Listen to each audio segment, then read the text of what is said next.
Hey, everybody.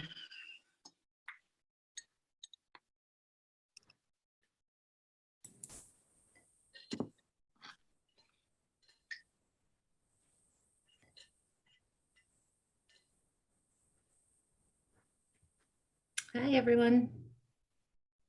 Brett, it's a blast from the past to see you there. Hey, everybody. It's good to see faces too. Malia, Katie, Phil, Paul. Hi. Bob. So Bob Van Dyke, just I guess a disclaimer preface. Bob Van Dyke's been doing the private forest record work, both kind of the intense run up to the agreement and then the next steps on the agreement. So he's asked me to track the Elliott a bit more closely given the run up that's happening, it seems, on the Elliott related to legislation in 2021. So I've been doing a bit of that on Bob's behalf and I'm mainly going to hang in the bleachers today, but wanted to pop on and say hi. Thanks. And I will note that neither Bob Salinger or I asked for a tag out following Friday's meetings.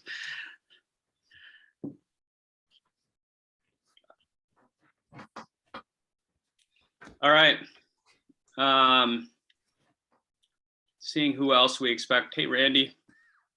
I'm assuming Jeff will be joining us. Bill, do you? He is. He's just grabbing food real quick. Great. Well, maybe while we wait for Jeff to join, and I think to me, and I'm hoping that we have Keith and Melissa, and I know Paul Beck is not available, but I did unfortunately, hold on. Melissa's saying, am I using the wrong link?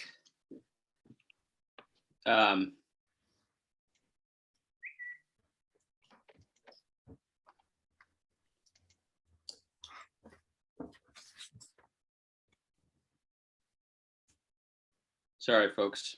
I'm trying to get both Keith and Melissa in.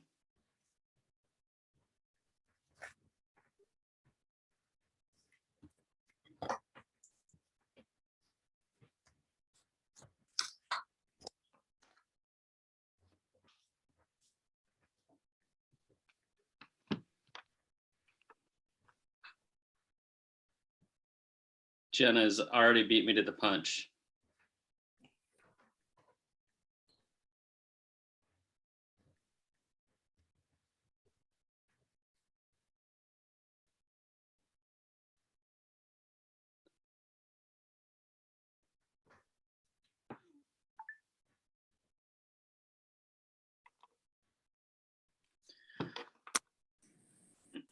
Well, we'll give them each just a minute here, and then we'll get started.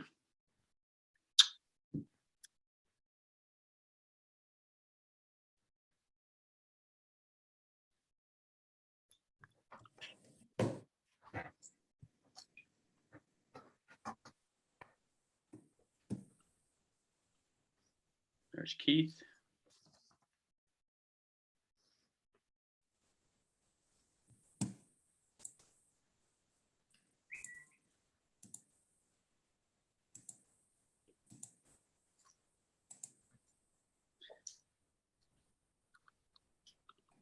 Hey, Keith, welcome.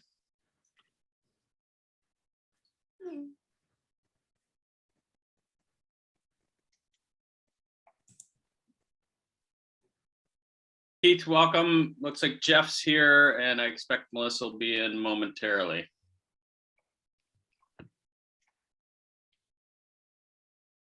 Thanks. I don't know. I appreciate you guys resending it. It just, I couldn't get in prior until the resend. And I'm going to go off screen until I finish my lunch, so you guys don't have to share it with me. We appreciate it.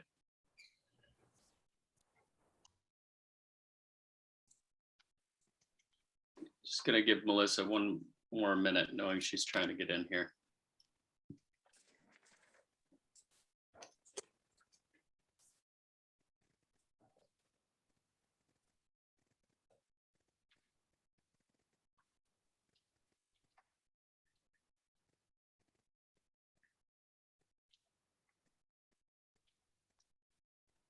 There she is.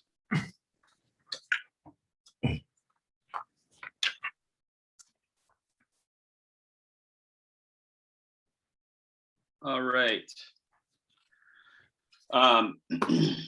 So I think we're all here with the exception of Paul Beck, who unfortunately sort of unexpectedly had something come up and he can't be here today. I did talk with Paul last night and have his at least high level thoughts on what I hope are the three key I think are the three key topics for our discussion today. And there's maybe a fourth depending on available time. And appreciate, I guess, before we jump directly into it, I know all the work that went into this since the last time we spoke. I know that there is more work that's needed, and today's conversation, I think my hope would be that we get as close to resolution on some of the outstanding key issues and topics today, knowing that times are, the time is limited if we're going to move forward in the February session. And so appreciate everybody's effort to date and willingness to lean in today to a longer discussion. And given the fact that Paul's not able to be here today, we'll have some circling back to do with him. And I think with an eye towards trying to bring resolution to these topics, my hope would be that folks, one, are very forthright in terms of expressing their desires and interest in terms of each of these primary topics, and also looking for ways to be creative and problem solving, right? And trying to get to a place where you can live with and feel good about the structure that meets your interest, and knowing that every issue may not land exactly the way that you'd want it to, but knowing that overall, given the diversity of interests around this table, and more to the point, the diversity of interest around the broader table, there's going to have to be some compromises made. All of that preface having been said, the three topics that I'm hoping we can focus on today are the role, responsibilities, and hiring of the executive director. And there, I think everybody saw in the document, there has been lots of conversations, and where we were at the conclusion of the last meeting was option A, that more of a direct tie to the university. Since then, there was more conversations and sort of a shift back towards the other direction, and we'll see where we end up today. But that's very much a topic that I think I'm hoping we can have additional conversation and ideally bring resolution to that. And I know the university has been doing some thinking on that, and we'll be anxious to hear from Katie and Paul on that, as well as others. The second topic, I think, is the relationship of this entity and the work of the Elliott to the state land board going forward. I think further defining sort of the balance between what I think, and for lack of a better way, I don't mean to personalize these interests, but Bob and Mark, you two, sort of having seen the importance and the significance of the state land board as an accountability mechanism, and Keith, I think you spoke about the concerns, both you, Melissa, spoke about the concerns of the land board's ability to sort of reach back down and change things in ways that might be uncomfortable. And I think we got to figure out what the right balance is there. And hoping we can focus on that second topic, land board. And then the third is really the composition of the board itself. I think we have nailed down the fact that there is going to be a board and an entity established. So those two pieces are set aside, but we really do need to nail down the appropriate construct for the board.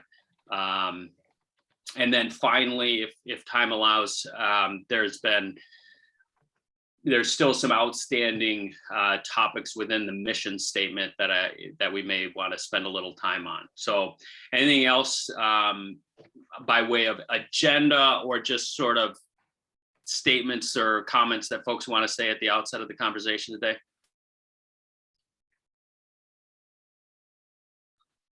All right. Peter, so I mean, I agree with you. I think those are the high level issues, but there's a lot of stuff like limitations and things like that. You want us to get see those comments in just in writing? They're still coming in. Yeah, I think my hope would be, so I don't mean to, in highlighting the first three and 3B topics, I don't mean to say that those are the only ones, but I think they're the ones that we need to set aside and dedicate our time to today. I do think there probably is work that's going to need to continue with this group offline through sort of an iterative track changes process, as well as the potential for another conversation, depending on how, which of those issues carry forward. So does that answer your question, Bob? Yeah, I think we should, schedule Friday night to finish this off, just to keep our pattern going here, Peter. Okay, I'm open to it. My wife might not be happy about it, but the Oregon Forest Practices Act ended at 2 a.m. on Saturday morning, so we're doing well by those standards at this point. So we are. Any other opening thoughts here? Otherwise, I'm gonna, Katie, maybe ask either you or Paul, but maybe, I'll introduce this a little bit, but hoping you might be able to give some insights in terms of the university's thinking as it relates to the role of the ED and relationship with the board. And I said this in the introduction, is that this has been a fluid sort of set of perspectives as to how best to position the executive director with respect to that person's relationship to both the board and the university. And it's an important consideration. And I know that there are, for those that are looking to sort of think about the role of are looking at this primarily from the role of the board, there's important considerations there, as well as, on the part of the university, and maybe more to the point, the College of Forestry. And so, this is something that we really do need to dig in on. And Katie, I'm wondering if you can give us any insight as to sort of how the university and the college are thinking about that, and we'll take the conversation from there. Yeah, and we have Paul and Randy both on, so they can fill in. Somebody. Yeah, they can fill in also. But in the conversations that we've had internally over the past few weeks, I think we continue to stay on the path that following up for where this group was last time for that option kind of A scenario. That would be that the executive director would be hired by the board, but an employee of the university, and would be in charge of both, the facilitation of the board and the entity's activities, but also the research and the management of the forest. And that the board would be the entity setting, the budget, approving the foundational documents, the annual working plans for the forest, that then would be implemented out by that executive director.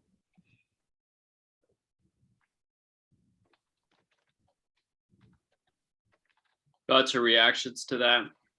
So Katie, Keith here, let me make sure I heard right, that's the OSU stance as we sit here today, that the director would be hired by the board, an employee of Oregon State University, the board would be responsible for budgeting at all.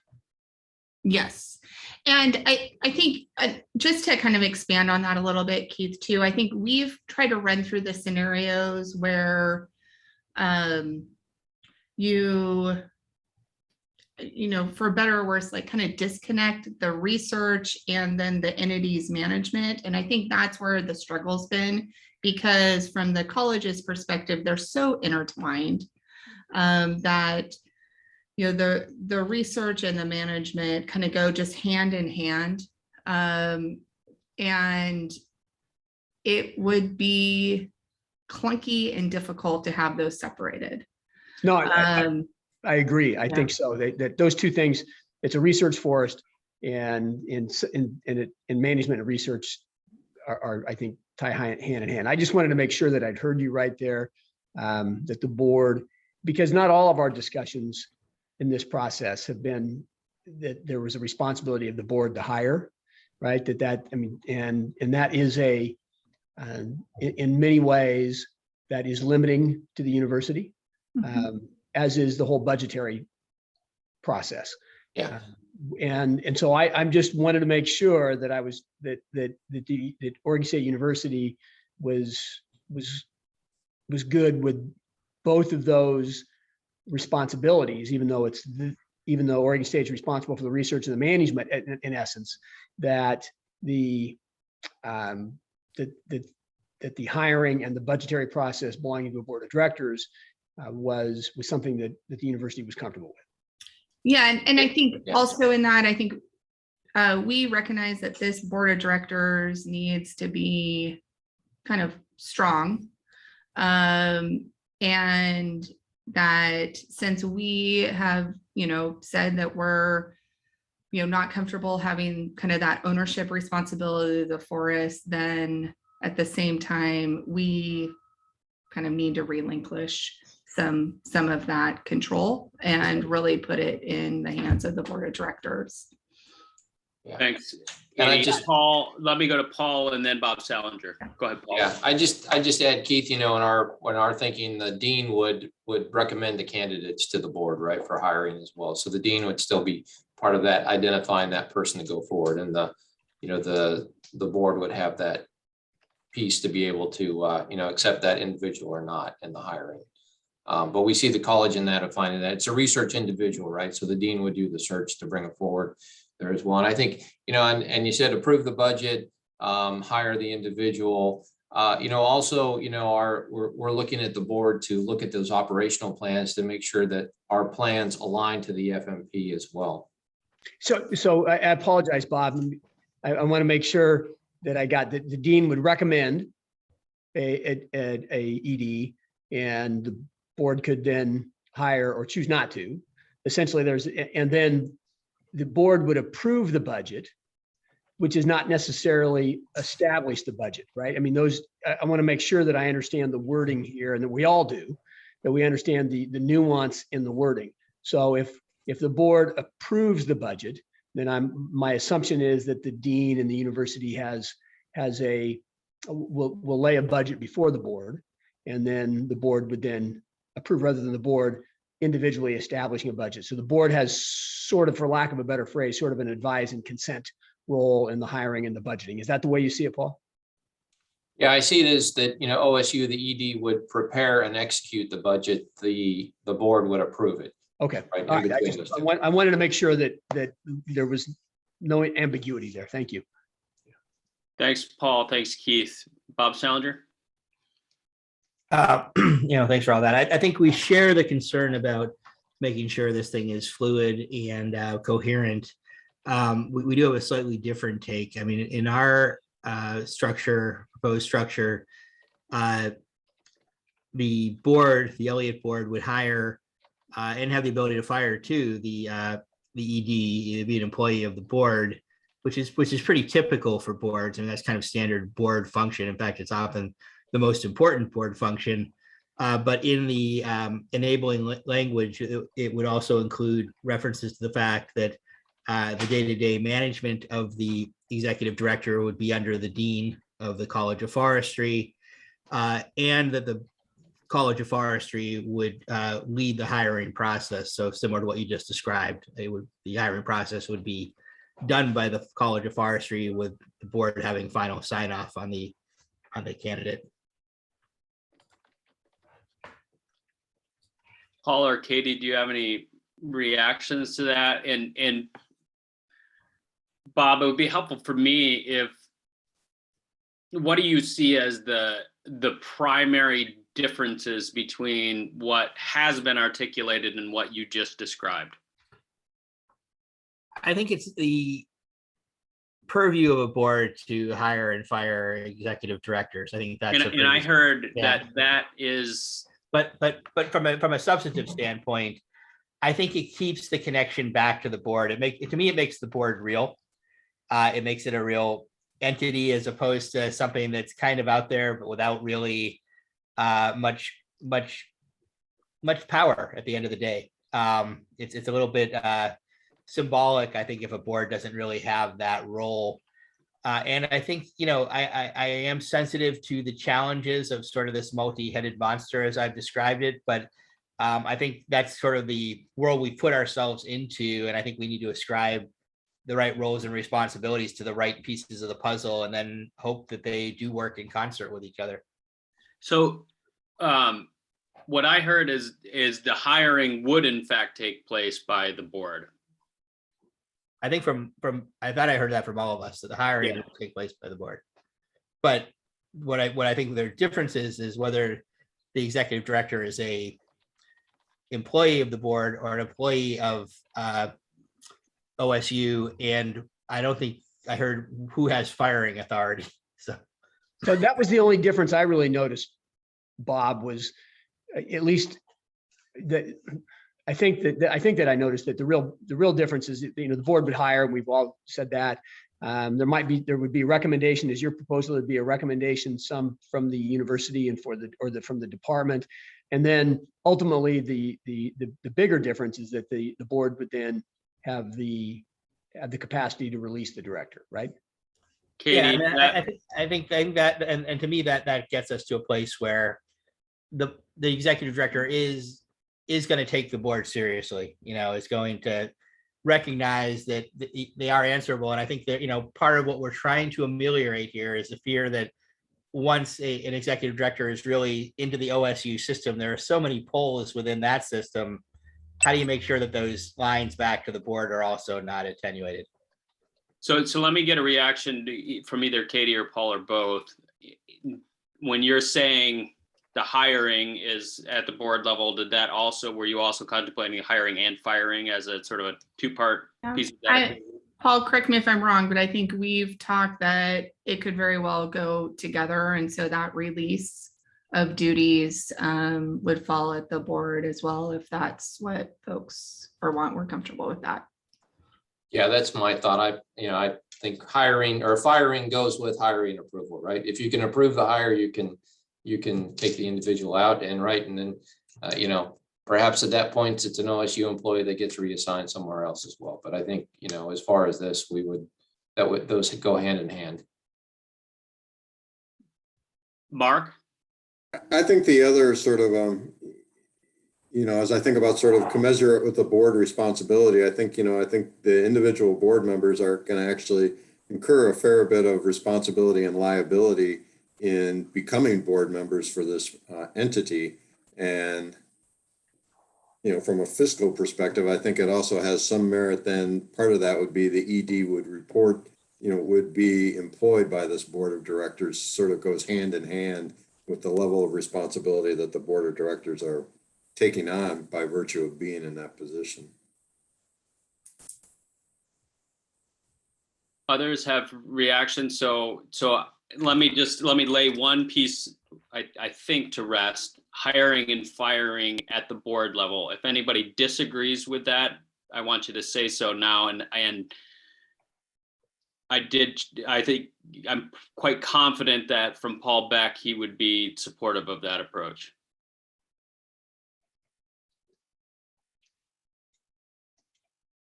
Okay.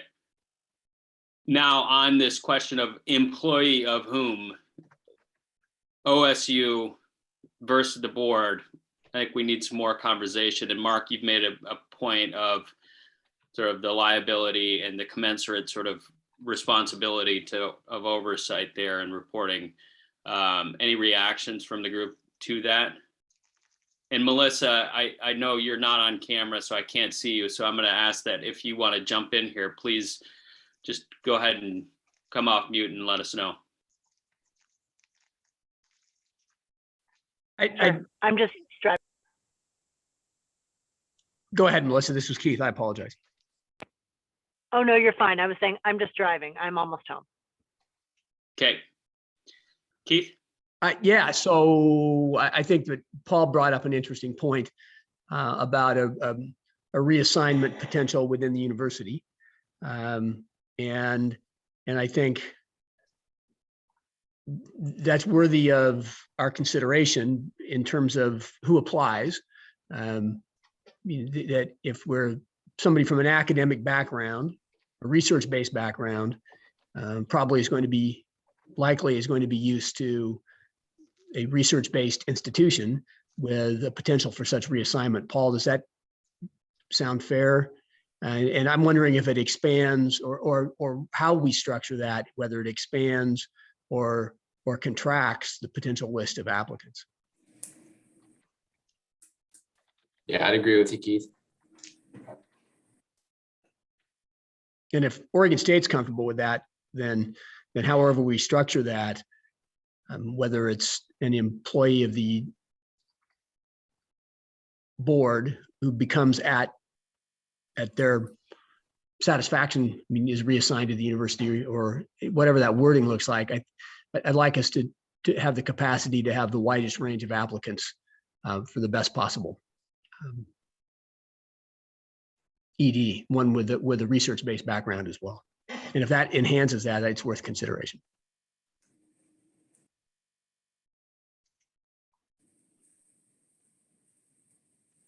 And Paul, correct me if I'm wrong, you weren't suggesting that's the only candidates that would be considered, but rather a vehicle or potential entry point for future EDs. Is that correct? So my internet was a little unstable. I didn't catch all of Keith. So Peter, can you frame the question for me? I think Keith was trying to understand your statement of potential reassignment of an OSU person. And I think it'd be helpful to hear what your thinking is on that, and whether you were envisioning that as an opportunity for potential recruitment or the opportunity for recruitment. Yeah. So part of this is we want the individual on the forest, the ED, wherever they sit, to have a research background and perhaps to be an active researcher, right? That's work they can do within OSU. So your executive director out there might actually be conducting research, again, as time allows, right? ED first. So, if you have that, if that individual is within OSU, they're tied to that mission. They're relevant to that mission within OSU and the College of Forestry, and they can, do that piece. So the reassignment would be, again, if we, if the board fires the individual, we could get rid of them completely. But also, it's a personnel issue for OSU at that point, right? Of how we would manage that individual. And perhaps they're a great researcher that we want doing things on the Elliott, but they're not the right person to be managing it with the board. And we could keep that research alive for that individual as we look for the next candidate. Thanks. Bob Salinger. Yeah, two things here. I mean, one is, well, I understand. I agree that I think the executive director should manage the research. I also do want to really emphasize that the ED position, this is a public forest. And I think that's a very big job, right? I mean, in terms of intersecting with the public. I mean, to me, that's really, this is the person that's going to have to be that interface between OSU, other research institutions, the general public, the state of Oregon. That to me is a very big administrative role. And I don't want to lose sight of that. I don't really see them as likely to be a part-time researcher. Realistically, I see them as being a full-time administrator. And one of the things we fear is that the sort of public aspect of it, all that kind of stuff, the recreation plan, whatever, that stuff sort of gets bumped off if it's inside of OSU. Whereas if you keep it connected to the board, is the recognition that research is the cutting edge of this forest, but this person is the administrator to connect all these pieces and make them function well together. So, I guess that's one piece that I think is important to keep in mind, whichever way we go here. The other is, I would assume as well, but I want to check folks here that, in the hiring process, I said, I think it would be OSU leading the hiring process, but I assume that OSU would be working with its board on this to design the hiring process to determine what the hiring criteria are. I would assume the board would have a role with OSU. Was OSU assuming that as well? Paul, Katie, anybody? You mean the Forest Advisory Board? Is that the board you're referencing? Yeah, it's not advisory. Forest. Or the board of directors for the forest. Yes, I think that's what we've, many times our searches have external, even internally, we have external partners that come in for especially like a dean level search, which this would probably be comparable to. So I think that is what's envisioned. I'd also add, I think, Bob, your take on like how broad this job is one thing that, we've discussed, and maybe Randy can expand, but I know in just a discussion we had with Tom, I think yesterday or last week, was, this position would be kind of to the level of an associate dean for a college. And so they have a much broader skill set that we would be looking at than just, purely research, and would, there's a recognition that this is a person that's going to need to do that outreach with stakeholders, outreach with other institutions, with government entities. And so it will be, that type of level to, I think, really take the forest to the point where, this group's envisioning it. And Randy, I don't know if you want to add anything there. No, I think that's pretty clear. When we talk about required qualification of the individual, one of the things that they have to be able to do is to understand research and science and the communication of that knowledge. That doesn't mean that they don't have to have abilities to do all the other aspects of the job. So it's not that we are talking about hiring a research scientist to conduct research on the Elliott, but somebody that understands how research operates and can effectively manage that way, and could have some fingers in some research as well.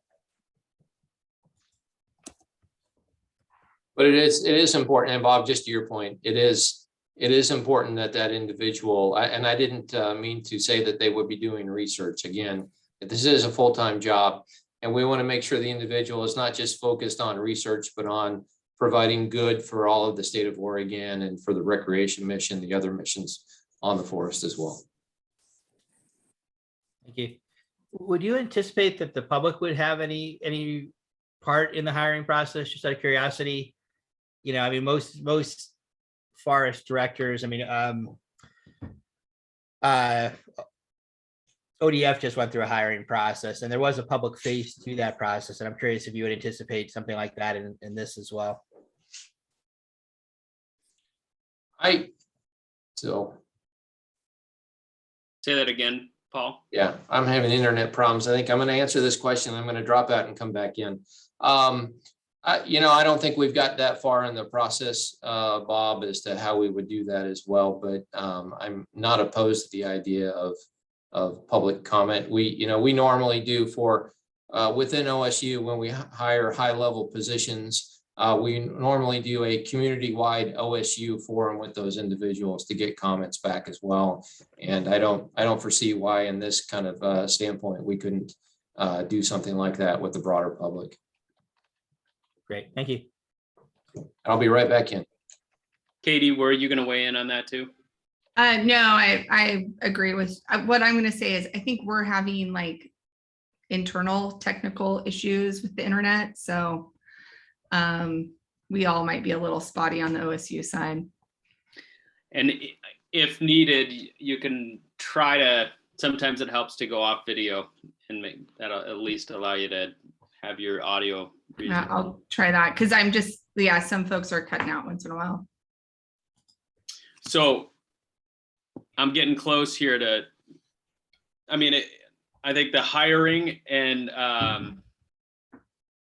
firing seems clear. That's going to fall within the board's purview. Budget approval is going to fall within the board's purview. And really, I should probably wait for both Katie and Paul to get back. Randy, you're here listening to this, but I'm gonna put a pause in this and just confirm. But Bob and Mark and Keith and Melissa, I think the question for you all is, oh, good, Katie's listening.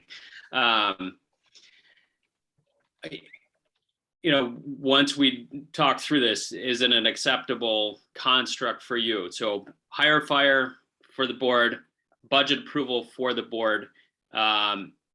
There's going to be consultation between the board and the university on, dean recommending candidates and consulting with the board on criteria and selection, opportunity potentially for public engagement on the hiring.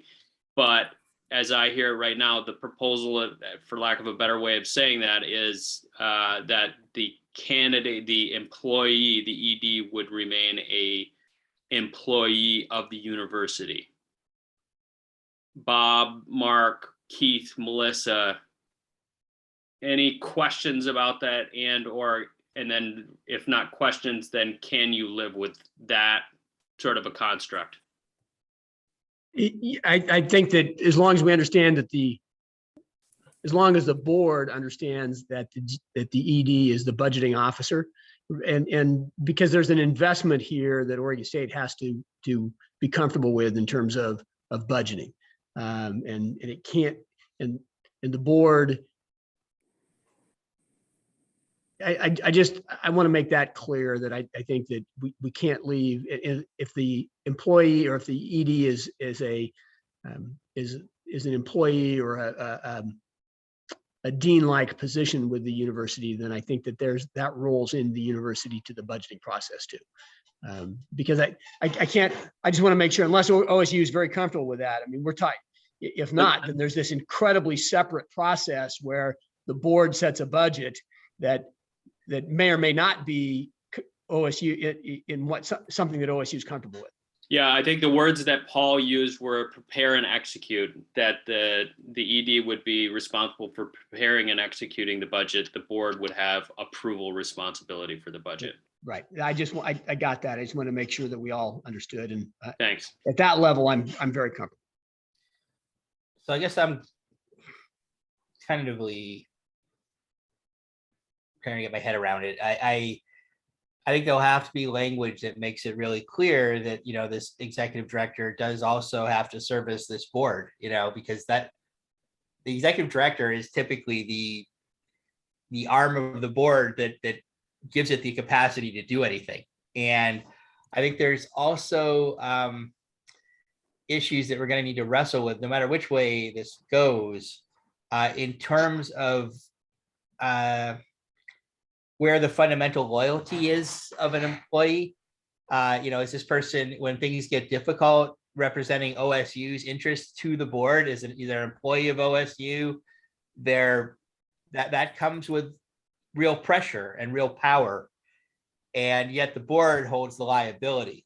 And so, I think it's a very interesting dynamic to create where the person who is most answerable to the board of directors has its employment over here and really its primary loyalty over to the implementing entity. And I think that's something, I haven't quite been able to come to grips with yet. I just want to this is such an important and fine point. Just using a couple of examples here. And this is just an example. By all means, I would reject any offer of employment for this issue. But for example, I have tenure and I am on leave from my faculty position to serve as an associate dean in the college. I could see a similar situation where the university runs a search, engaging with the public and the board to identify a candidate, the best candidate that they all agree to would serve as, for example, an associate dean with tenure whose responsibilities would be assigned to the Elliott as the ED. That person would still be reporting basically to the dean. The dean would be the supervisor and manager of that position. That's a little different than going through the same process to hire a tenured associate dean type position who then goes on leave from their OSU position to take the ED position, right? And we have this because we've got faculty and others who have taken on lead of a federal agency.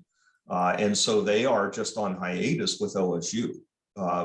And so if the board of directors decides this individual is no longer suitable for the position, they can fire them from that position, but they still have tenure. They come back to OSU to serve in a different capacity.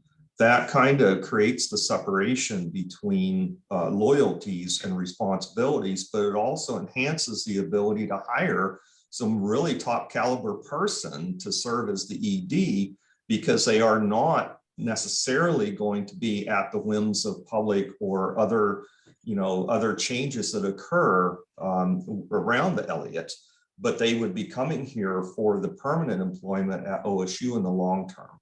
So again, it's one of these fine tuning things that Bob, you had said early on that the board would hire this individual and they'd be an employee of the board, but the dean would manage the position. And I don't see how that's feasible.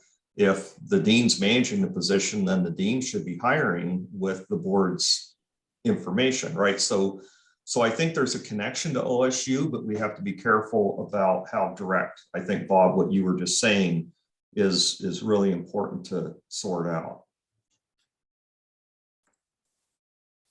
How do we do that?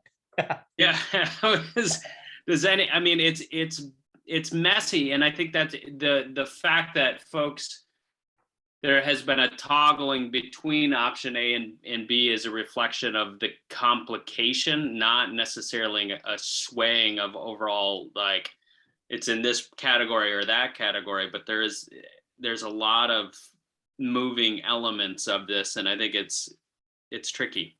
So how do we do that? Yeah, we've also bounced around the thought of, don't add complexity to this, Randy. It's not, because it's that middle ground, right? And it's trying to understand whether it's even feasible or reasonable to assume it's possible.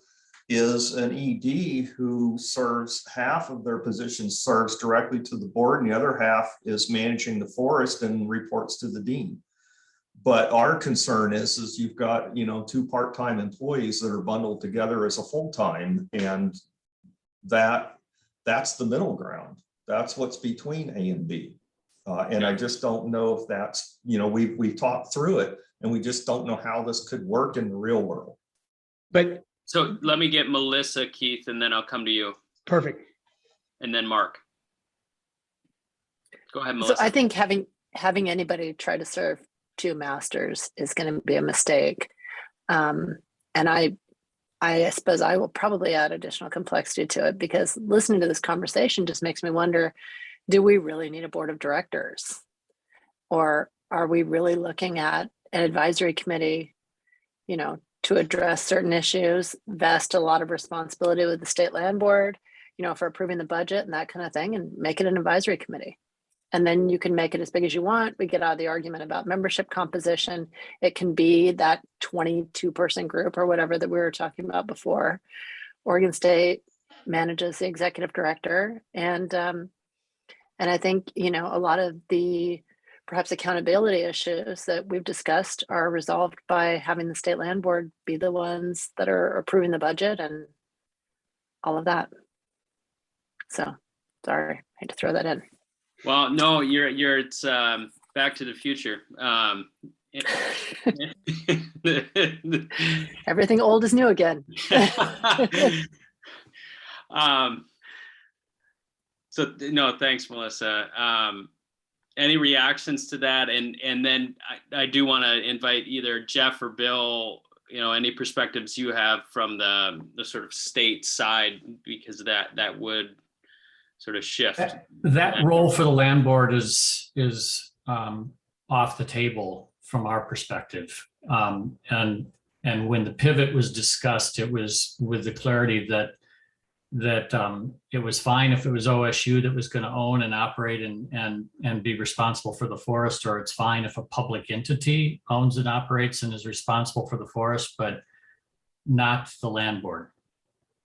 And we can craft an advisory role and the approval of some foundational documents and then turn it over. But on an ongoing basis, that was the context for the pivot. So the information that's in the draft compilation that came out on Friday is off the table for the land board? No, there's definitely been a lot more of an affirmative role plugged into the current draft. And we were very comfortable with the approval of the formational documents and then giving policy guidance when the board or OSU felt like things were high centered or you were doing revisions, the board was going to have to approve a revision of the forest management plan or something. I think some of the conversations back and forth had wanted more involvement on the land board when there were going to be changes to some of those foundational documents, meaning the forest management plan and the habitat conservation plan, or if something catastrophic were to happen. We're pretty neutral on that. It's beyond what we had envisioned, but we would follow, we can go that far if that's what the working group really wants to see happen. We had not envisioned the land board having an ongoing decision on any of those documents into the future when we did the pivot. We thought that it would stop with the decision on the forest management plan, the habitat conservation plan, turn it over, independent entity with a board of directors that would be responsible for the forest going forward. But we've tried to craft a middle ground on the land board having some continuity as a policy oversight guidance body to be there on an ongoing basis, given that it's going to be a public forest. Thank you. Thanks, Melissa. And thanks for the clarification, Jeff. So, Mark.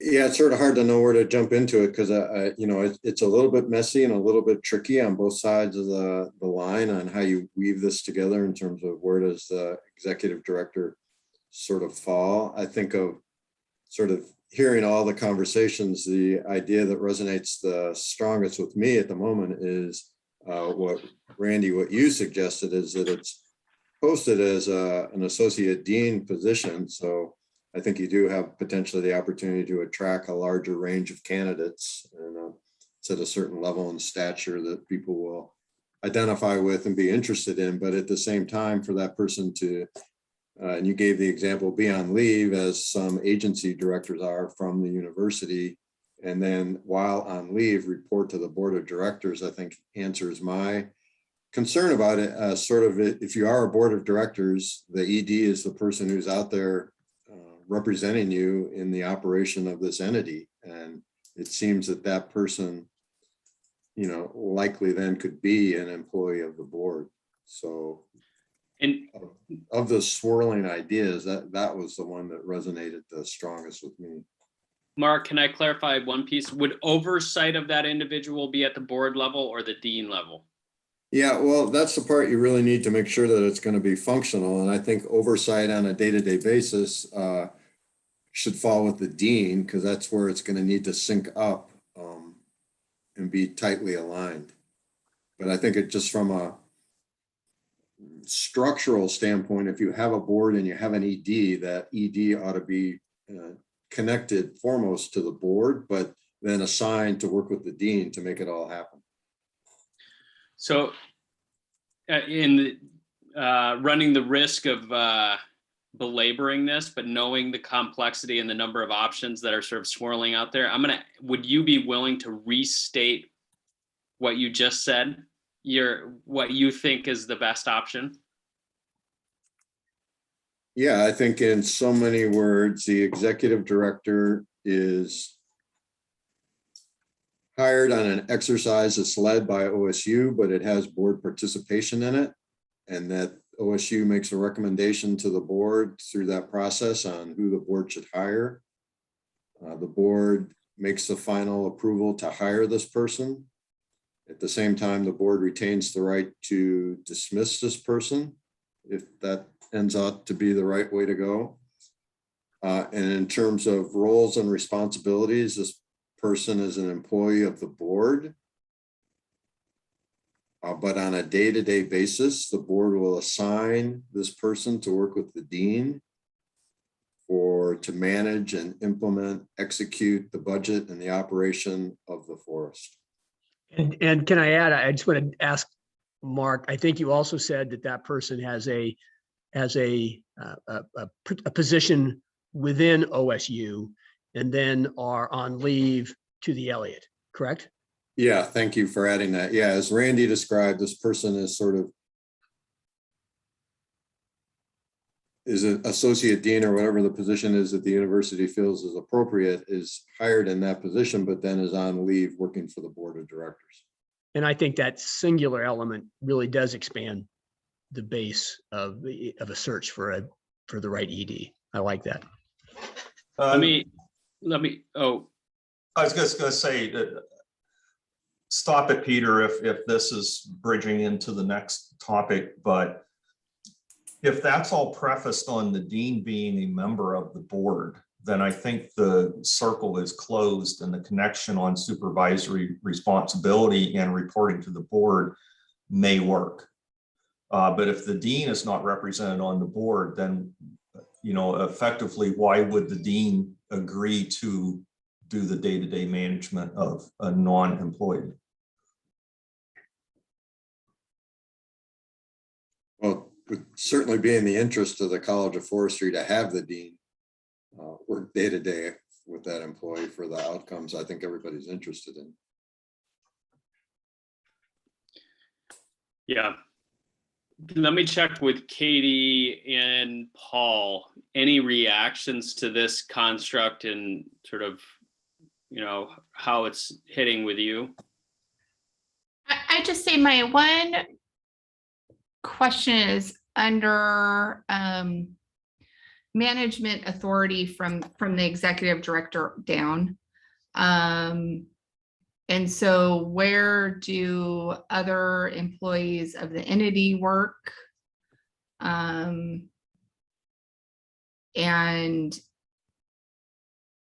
And would they have supervisory roles with employees of the university? I mean, that's what I'm just trying to get my arms around a little bit on how that organizational structure would work for kind of from the next level of employees if they weren't an employee of the university. I'd almost think they have to be. They're conducting the research. That's the intent. That's what we're doing here, right? We're trying to find a way to structure a research forest in which OSU researchers are active in that research. And so I hadn't thought about that, Katie. That's a great question. But I think in terms of typically you would have an organization, you'd have in a city manager, for example, you'd have the city manager who hires and fires everybody below them. But here, I think that because those researchers are going to be so closely tied to OSU, it's hard to duck having them as OSU employees. I think that becomes difficult from my point. I don't know how you do it. And I don't know. I don't personally, and I'll let Mark and Bob jump in, but I don't think that creates a real problem in terms of the way we look at the forest either.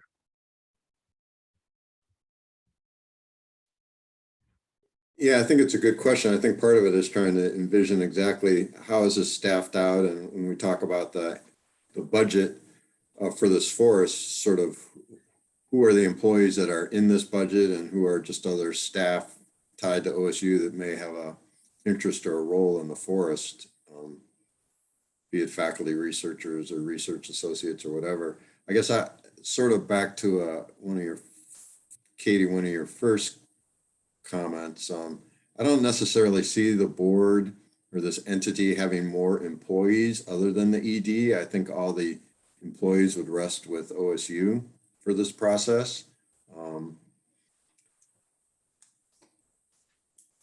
And you ask a good question about the supervisory relationship, I suppose might be the word, between the ED and then you have OSU staff who are going to have to report up within OSU. And I think anywhere where we, develop this construct, there's going to be a gray line of sorts. And, that may be one there where the people working on the Elliott technically are supervised within a OSU structure, not under the ED.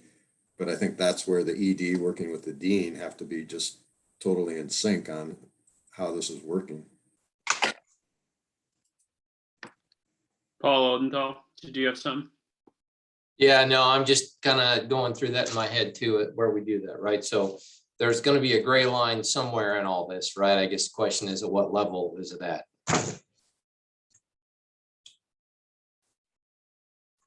Yeah, and I have, some of you might be familiar with this, I've been trying to figure out if we had similar entities at the university, that the closest, but there are more advisory boards than an actual board of directors. But we do have, several institutes that are part of OSU, but still very separate because they're doing cross institutional work. So like the Institute of Natural Resources or the Oregon Climate Change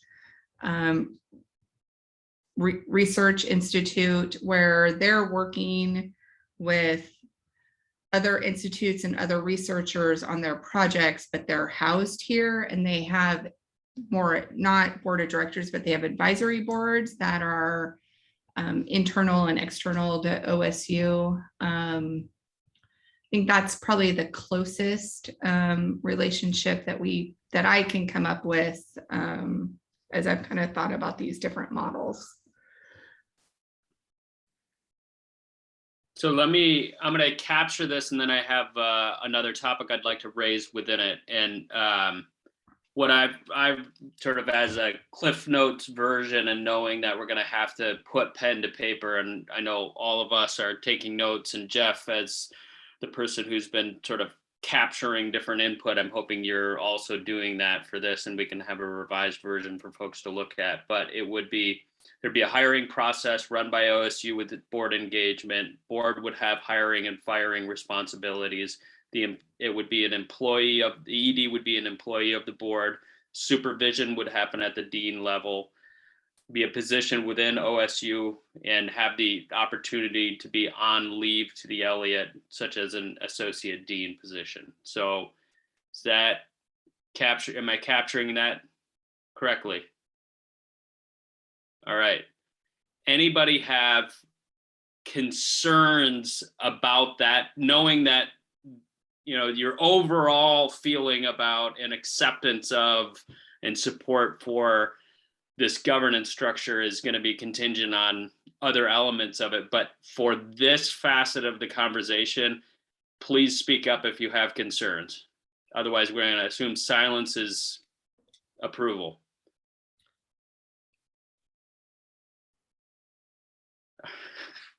We even got celebration from Salinger. Melissa? You look maybe dubious. Okay, you're good. So hey, beer's on me for that last hour. Okay. it's been it's a lot of work to hone in on this. I felt like we've been circling round and round it, and not been able to settle on the details of it. So this was a really helpful conversation. I do think, and I'm not the right person to answer this, but I do want to surface it in case folks do have perspectives on it, and if not, just raise it as an important consideration that we're going to have to do a little bit of work on. It relates to the liability questions of, employees, responsibilities, litigation, where that falls, knowing that we're going to have some versions of or all of APA included in here. I'm not clear on where that sort of liability and responsibility lands in a construct like this. And I think it's important that everybody go into that eyes wide open, and it may well be a topic we can't answer today, but I don't want it to go unmentioned and become challenging down the road. So can anybody speak to that? Or is that enough? I can speak to it if you want to speak to it more, but I think you said it well. We have to, there is a third party right of review for operational decisions every day, whether a particular operation is consistent with a biennial operations plan or inconsistent with the forest management plan, and where that sits, whether it's with the board or it's with OSU, depends on the structure. And I don't know the answer to your question right now. And I know Paul and Katie and I have been talking some about that, and we've been talking to our internal counsel, just trying to figure it out. And until we map what you all just discussed out and with real clarity, I think we can figure out the answers to that, but it is an open issue.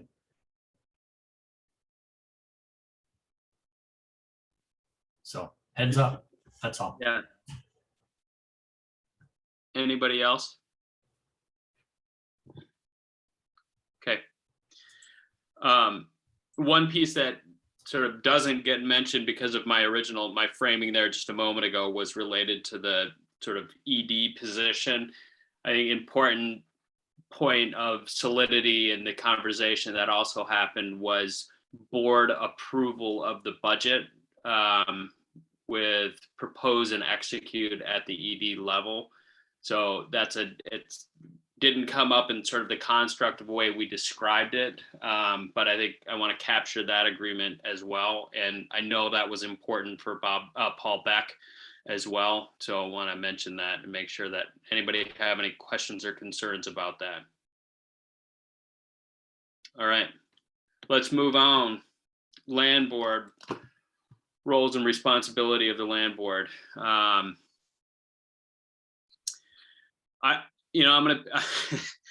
I'm gonna put the ball in either Mark or Bob's court here, because this is something that you have articulated as important for you, and it'd be helpful if we could have you articulate again why that's important and what specifically the roles you'd want to have the board take on. Having heard what Jeff said earlier about it's going to be something less than what you might have suggested 2 weeks ago. Yeah, I mean, I think we got to the same place Melissa got to for the same reasons. The state has pushed back, and we accept that for the sake of moving forward. The one place that we have talked about having the land board, have actual approval authority is on the foundational documents. We feel like those should not change very often. And when the foundational documents, we're talking about the research platform that was adopted already by the land board, the HCP, the enabling legislation, and the FMP. The FMP is the most likely to change, but I would hope not, more than every 5 to 10 years or so. I mean, that's a document that ought to get us through a long ways.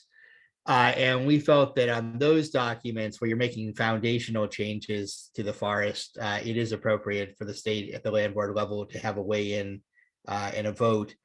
Otherwise, we were comfortable with the structure where the Elliott board is the decision maker, working in conjunction with OSU, that the vast majority of decisions that will be made over the coming years will be made at that level between OSU and the board.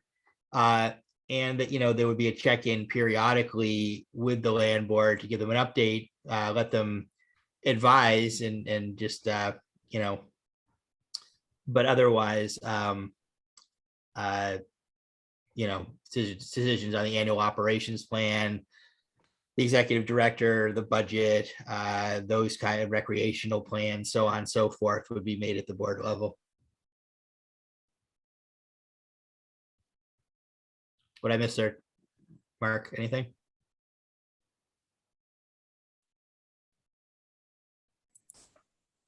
I think when we talked last week, at least with most of this group, we also found a place for, if there's a catastrophic event that occurs and everybody needs to revisit everything, that goes back and includes the land board, which seems like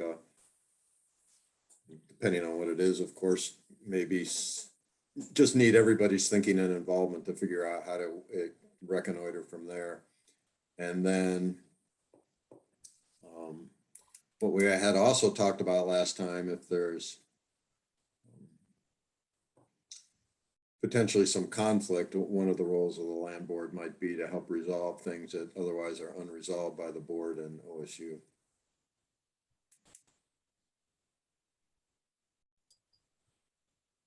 I'm thinking we may have lost Peter. Oh, no, there you are. Nope, I'm here. I was going to type up, rather than say it all again, I was typing up the agreement from the last discussion for Tom.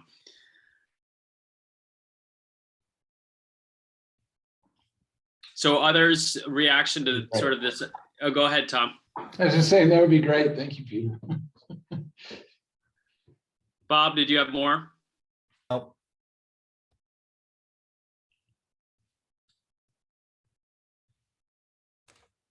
Does the silence of everyone else mean you agree that this is the appropriate role for the land board?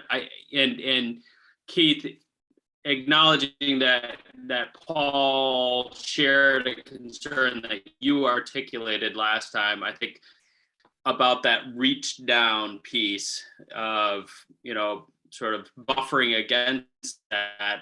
I'm most curious, I suppose, to hear how this is, not to put you on the spot or to speak on behalf of other people, but, just conceptually, how does this land with you?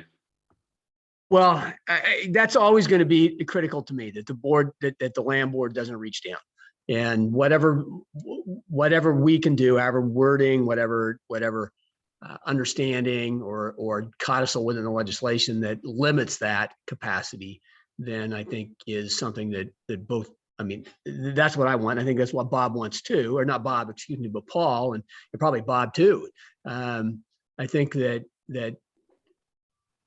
so whatever the particular wording is, and there you may have to throw wording at me, Peter, but I think that's important. I don't want the Elliott to be a political football of the land board. And I think that whatever we can do to build into the process some sort of insurance that doesn't happen, or as much insurance as we can, unless there is this, we become high centered, right?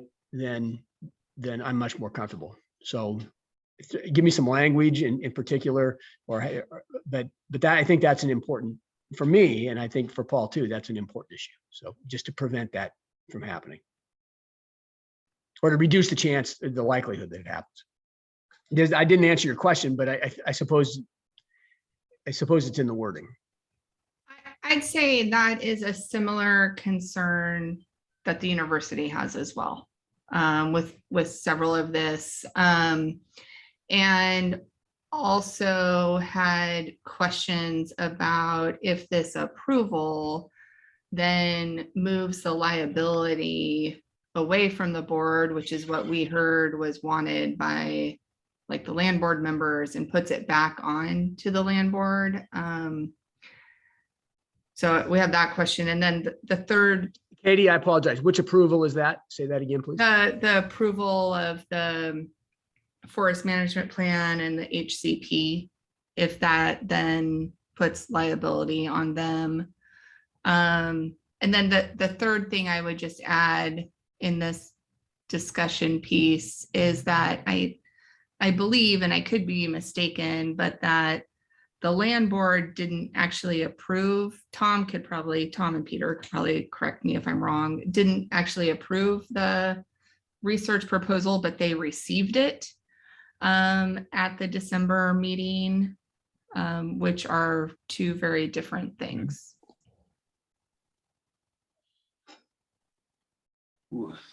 Was there a follow-up on the April 22nd meeting with, it seems to me there was a follow-up with regard to, the governor gave us several key tasks to work on after the December 8th board meeting with regard to the research plan.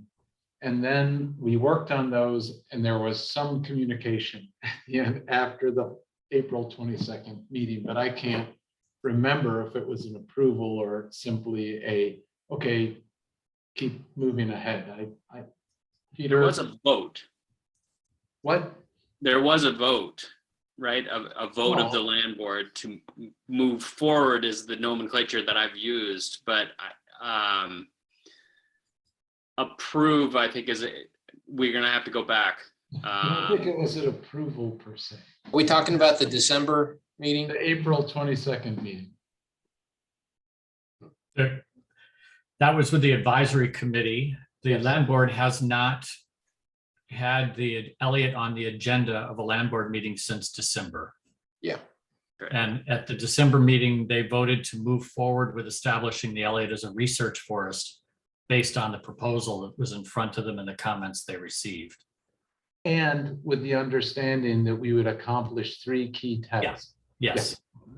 And those were evaluated by the advisory committee at the April 22nd meeting. And I think generally there was a consensus that, yes, we should move forward. I can't remember the language associated with it, but it was affirmative that the primary tasks were accomplished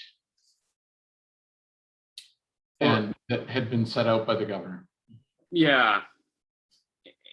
And I guess maybe taking a step back from that, and Jeff, it may be helpful to have you throw the actual section language up here as it relates to the role of the land board. But what I heard from Mark and Bob was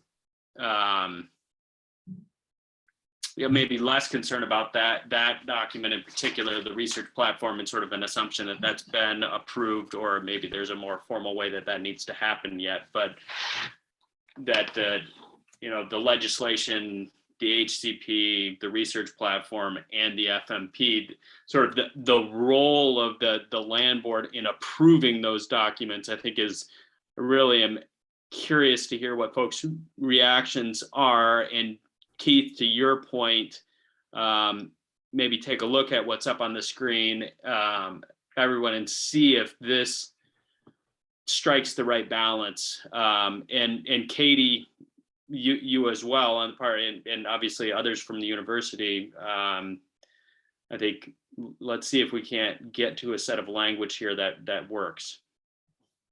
Yeah, and I just want to be clear that DSL put together this draft trying to reflect the input and the conversations we had heard. So it is nothing more than a scribe of things that we've heard, and it's a draft to be worked on. And Jeff, would you mind making it a little bit bigger? Bottom right-hand corner with that plus sign there.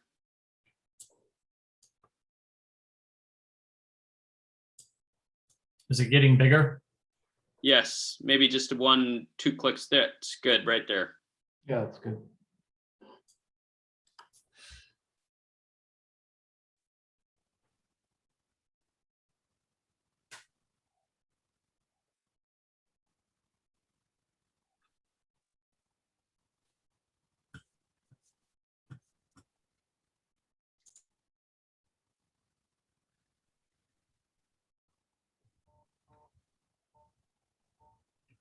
So if you don't mind, Peter, I'll just, you kind of threw a little question at me. And Please. so I'll walk through bullets, if you don't mind, and provide comment. Does that work? That would be wonderful. Okay. So on the first bullet, I think we're all on agreement, or I don't think anybody has any large disagreement with that. Correct me if I'm wrong. The second bullet is obvious. I think that's simply a report to the land board on the Elliott. And then the last two bullets provide issue specific mission related policy guidance at the request of. I don't see that as a problem. I don't think Paul would as well. The last one, review and approve Board of Directors and OSU's proposed response to catastrophic or unanticipated events. I don't think Paul or I would see that as an issue. I can't imagine. Somebody has to, right? I don't think that's a big issue. So then you get into the middle ground, the third bullet, and then the sub bullets. Proposed revisions or updates to the Elliott State Research Forest Management Plan will be approved by the land board. I don't see that as a particular reach down, right? I think that because it doesn't allow the board to reach down at a whim. There's a change and it's approval sought. I don't think that's what I was concerned with in terms, oops, lost it, Jeff. There we are, back. Yep. And then, so that sub bullet one or whatever of the third bullet, I don't think that was my concern, right? That I don't see that as a reach down and playing political football with the Elliott. Here you have a potential change. That's a different thing. The second one, proposed revisions or amendments to the HCP prior to submittal to federal regulatory agencies. They still have to go through the regulatory agencies at the federal level, which is likely a stiffer process than the land board might ever be, I would think. And if something is approved at the federal level, why the heck would the land board not approve as well? So to me, that's not a particular issue. And I'm circling these dang bullets, forgetting that you guys can't see it when I do that. The last bullet there, Board of Directors proposed response to catastrophic or unanticipated events impacting the research mission. That's tied to the last bullet. I think those two are directly related, if not the same thing, essentially. So the only thing I would question and seek some clarity about is the first sub bullet under bullet 3, proposed revisions or updates to the ESRF Forest Management Plan prior to adoption by the Board of Directors. And truthfully, that's not a hang up for me. Potentially, I could see it creating more potential concerns than the next two, but that one, that's not the reach down I was fearful of. So does that mean, since you threw me a question, does that answer? I'm trying to be as thorough as I can in that and not be boring. So that one I think is the only one I might want to consider. But as stated, I defer to Paul.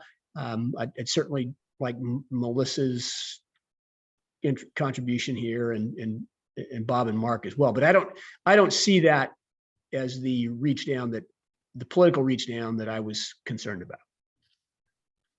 Thanks, Keith. And put another way, you could live with the language, you personally, the way it's constructed here. Yeah, and I'd like just some clarification more from Melissa, from Mark, Yes. and Mark and Bob, and what they see that review and approve the revisions to the forest management plan. The one for the habitat conservation plan, it's got to go through the feds anyway. I can't imagine that the land board is any more likely to approve or disapprove than the feds would be. But I think they're probably more likely to approve than the feds might be. That I don't know, but so that's I need a little clarification. Melissa, Bob, Mark, is that? Can you imagine? Can you see? Can you envision that singular bullet where they review and approve the changes to the forest management plan as being an issue, or how it might be an issue?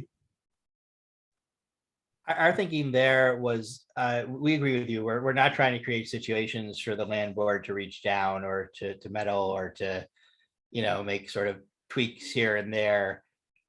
We felt that when the forest management plan, which again, we view as sort of a long-term document, one of the real foundational pieces, maybe the most important foundational piece in the end of the day, as sort of a major deal, and that the land board ought to be able to approve that, that's going to have to be consistent with the HCP and with other things. So it has a lot of gravity to it. And also it shouldn't be undertaken, it's very different than an annual management plan or some of these smaller things that are more transitory.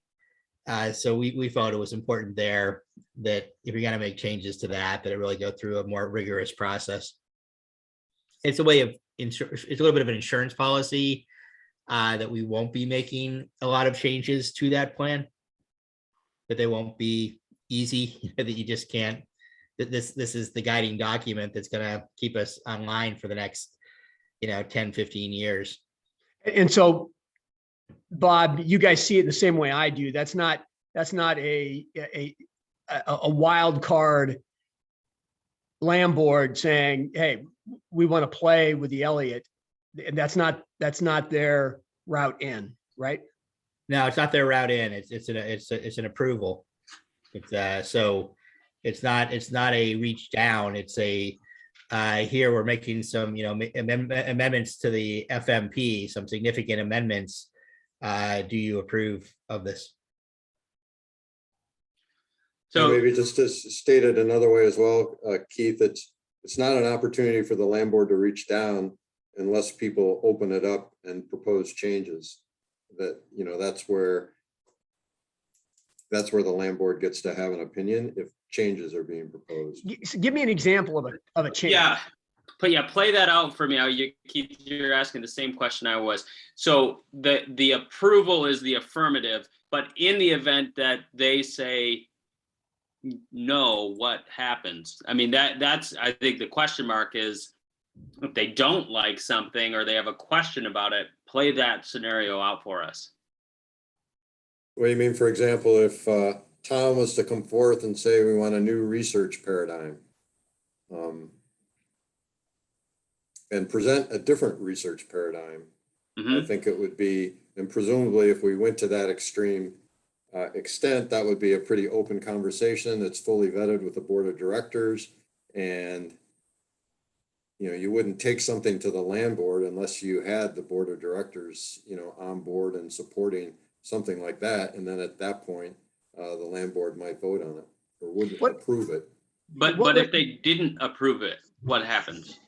I think there's two approaches to that, and I don't favor one over the other, but the two approaches I've seen is one, kind of what we have at municipal governments with planning commissions, where they forward things up and then the city council gets to make changes. That's one possibility that may make people less comfortable. The other is a remand. Yes, we support all of this, except for we have concerns about this and this. And here are our specific concerns. Please address, kind of a thing. So that's a line item concern then, right? Not a plan entire. Yeah, just thinking at this through practically, Keith, I realized Melissa didn't get a chance to talk, so I don't want to keep babbling unless Melissa wants to jump in here. I'm sorry, Melissa. No, it's okay. Go ahead, keep going. Yeah, again, I think revisions of the FMP are going to be a big deal, or rare, and they'll come to the board after being approved, or after going through the Elliott board. So I just can't imagine a situation where if we're that out of sync, we've got a major problem thing, right? And I think Mark's example is a good one. We want to make a major revision to the research paradigm. What do you think? that will have implications for compliance with the HCP, with the original documents, with the enabling legislation. I think that's a good place for the land board to be able to say, yeah, that all makes sense, or everything makes sense, but we have questions about this, or this piece gives us real concerns. Is this one you got to take a harder look at and come back? So it could be a line item. It depends on how big the change is, how what the scope of it is. Are there multiple changes, single changes? Bob, can you envision anything that would be considered a minor revision that you don't think would need to go to the state land board? Thanks.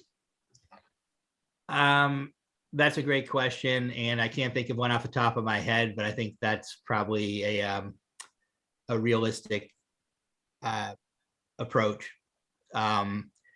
I think the concern we have, by the way, with FMP revisions, and we have seen this in other sort of similar structures, is an agency wants to do something in its annual operations plan. It's not consistent with the FMP. So then they go and change the FMP to make it consistent so they can do this thing they want to do. So, we're hoping we avoid those kinds of situations that, we have put a pretty rigid structure in here between all these enabling documents, and hopefully we get them more or less right. But Can I make, Bob, I want to ask this, I apologize here. And so does it help us all if the wording is the word prior becomes post or after adoption by the board of directors? And then you have a buy-in, right? If you have this board of directors who says this makes sense, is that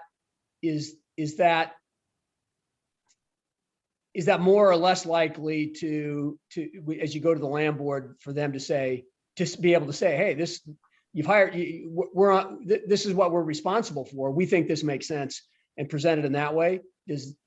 I'm fine with that. Okay. Yeah, that's an interesting question, because I guess I had assumed that the board would approve it and recommend it up to the land board and then adopt it after the land board. I like that language a lot. Yeah. Jeff, did you capture that? I was a little confused by where it was going when Melissa restated it. One way, well, go ahead and restate it again, Melissa. I had just assumed that OSU would propose it to the Elliott State Forest Board. They would approve it, recommend it up to the state land board, and then once they got approval, it would come back to the board for adoption. That's the way it's so written approval now. and adoption would be a 2-step, 3-step process. Yeah, that was the way it was intended when we wrote it. I don't know if we were artful enough to convey it that clearly. Okay, then I was hung up on the word prior. Okay. So, we can make an adjustment to make it clear if that's the process you want. Please.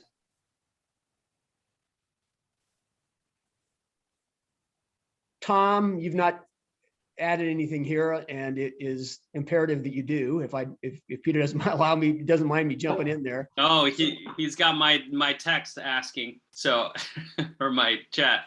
Yeah, no, I was just allowing things to continue before jumping in. With regard to the FMP, and it indicates the ED's responsible under roles and responsibilities, responsible for amendments to the FMP, which then of course would go up for the double approval that Melissa was describing. I would envision that an FMP would be rewritten every 10 years. And that's the standard lifespan of a forest management plan. So somewhere we have to make it clear that the forest management plan doesn't continue ad infinitum, but rather it's the research plan sort of laid out the framework for the forest and the research activity on the forest as a whole, and sort of and then the tactical plan again was the forest management plan, but forest management plans have a shelf life of about 10 years. Somewhere that needs to be written in there, that it's not just amendments to, it's the updating of the forest management plan. It can be the same framework, it can be, but there'll be things that will require that updating almost certainly. And that needs to go through the board and through the land board and back down. I agree with that, but that's one thing. With regard to the back down to state land board with the catastrophic or unanticipated events, there's just a couple of oddities about that. It's very open-ended, and I get it. We're thinking about wildfire or wind throw events that really bring into question the financial solvency of an operation that, let's say, all the wind throw is in the research watersheds and what do we do? That fits that perfectly. But what are other how do others interpret catastrophic or unanticipated? Unanticipated is completely wide open. It could be, protests. It could be legal action. It could be. I would just want us to be a little more clear about what we mean by catastrophic or unanticipated. And then if it is catastrophic environmental damage from or I shouldn't say damage, disturbance from fire or wind throw, because those are natural parts of forest function, that we recognize that in some cases, those are going to need emergency response. And we've just set it up so that it has to go through a bureaucratic process for response. So we just need to be cognizant of that and adjust accordingly. With regard to Hey, Tom, on that last one, and not to before I close the next point you're going to make, would enumerating some EGs on each of those two categories be helpful? I think so. Okay. Or we could explicitly say catastrophic or unanticipated acts of nature. I don't know. I think that's what we're referring to, but maybe it's broader. Maybe it includes financial collapse or a deep recession. In some ways, Tom, I think this is redundant of what we've already put in there. I think that, they're talking about situations. The research platform actually addresses a lot of this, no salvage logging in the reserves and so on. If you're consistent with that in the FMP, then then there's no issue here. I think it's going to overlap with revision of foundational documents, that because it's so catastrophic, we're going to need to revamp the FMP or the HCP or the research platform or something, or revert it back to the state entirely because OSU doesn't want it anymore, or, so I think those two things are going to intersect. We're talking about foundational changes due to that are outside of the scope of what we've anticipated. I think in terms of emergency stuff, we just need to define that. We don't want to restrict OSU's ability to respond to an emergency. I think if there's something that's a matter of safety, public safety or whatever, then OSU does need the ability to respond to that. If it's a structural change because the landscape is fundamentally altered, then I think we have the time to go through a real process. Yeah. Does that help at all? Yeah, that does. Yep. So if we could have that language for the emergencies.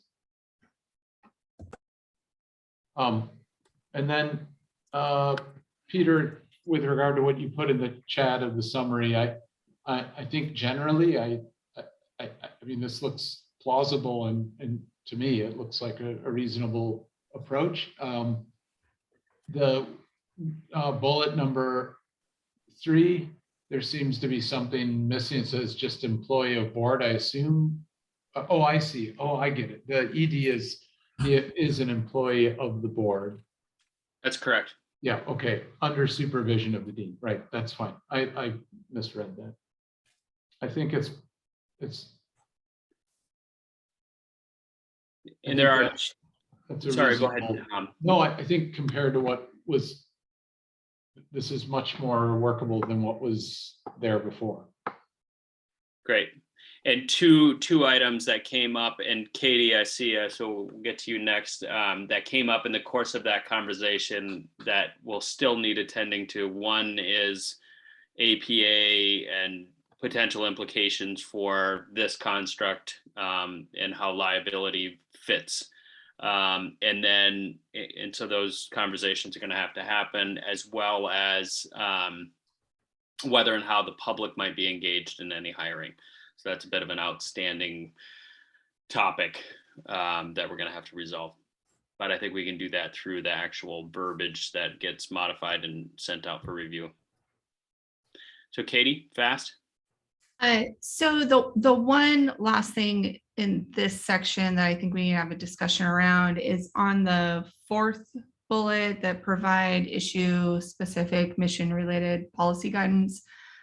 I would say we do have concerns, and this gets to the point that Keith was making about the land board reaching down, that just one individual member could bring in this review, not the collective. I think that has a lot of concern about how, that could be utilized long-term if you just have one board member who has, an issue with the board, an issue with the forest, with OSU, and really driving a lot of distraction. Apologies, Katie, I missed that.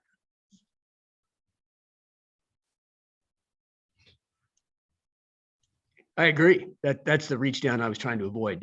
If the governor or the any member of the land board says, I want to play in the Elliott, that phrasing is an open door. And I did miss that. How do you feel about a majority, two votes? Bob, I'm cautious there, really, and so what is guidance, right? I mean, is guidance simply a suggestion by the land board? This is how we think you ought to do it, which under. No, I mean, I'm thinking more about, for example, the state right now, for example, is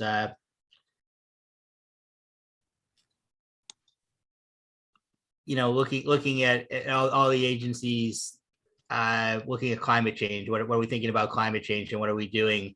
I'm thinking there like a request for a report out on how this agency is dealing with those issues, or anything else that comes up, that is sort of statewide interest. But that's a request for a report out, and that's not. It's not a demand or a ability to force change. It's an ability to have this board or this executive director come in and just talk to them about an issue. Okay, then change the wording. So because I don't, then the wording needs to point to that directly for me. And I'm sure, and Katie has said that OSU is going to have some real issues there too. So, and I know it, and I'm willing to bet that if I have, I missed that, but I'm willing to bet that if I think it's open-ended, Paul's likely to see it as open-ended as well, or more so. So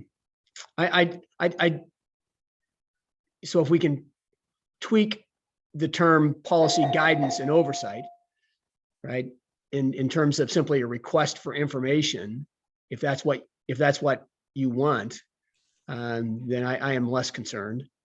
But guidance and oversight risks interpretation, and if a singular board member, or if a singular member of the land board can say, I'm going to give you guidance, or the board is going to request, and then we are going to give you guidance. I think that's exactly the reach down that I'm fearful of.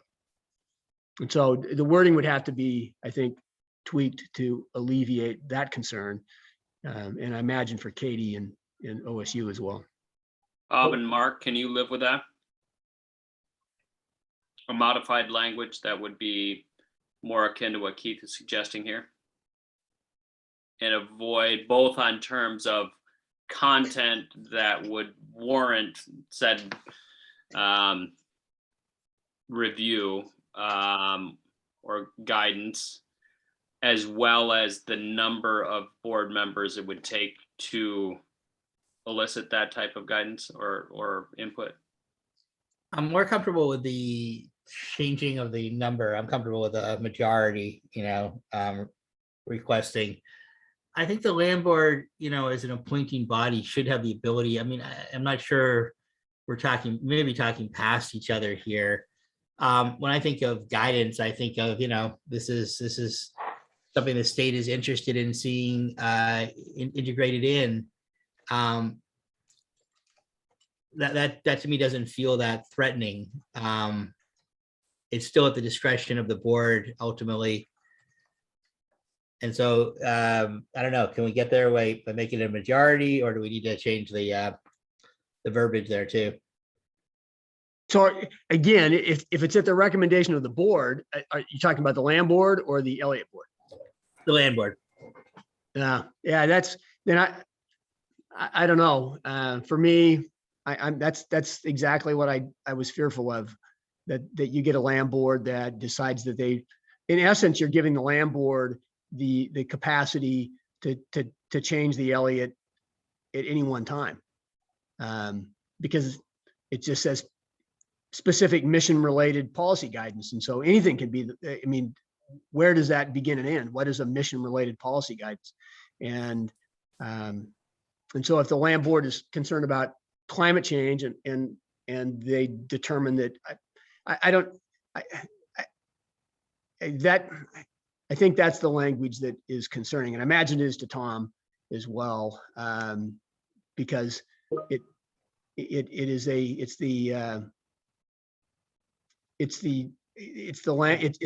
the open door, I think, and I'll use that phrase again. It's the open door for the Elliott to be at the land board's behest. Well, I think, Bob, what I had heard you saying too was that it's basically providing an ability to require or request documentation on issues where there's questions. And it may be that elicits an action, but that's related to the expectations of the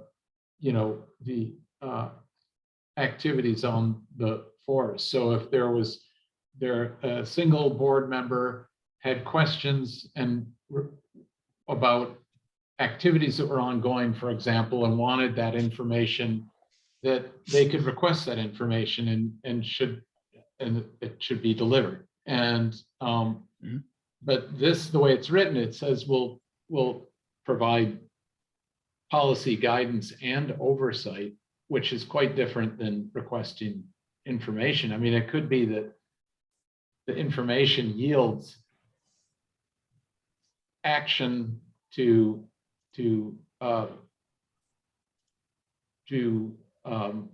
question activities and correct those activities, but that is different than what was being talked about here, if that makes sense. This is requesting activity, information is what you said. That's what I heard you say. Yeah, I may have understated there, hearing my words reflected back to me. I mean, I think what we were trying to get at there was the ability of the land board to interact with this. The state has ultimate liability for this forest, regardless of who gets named in terms of a lawsuit or some sort of problem. The state has ultimate responsibility. OSU doesn't.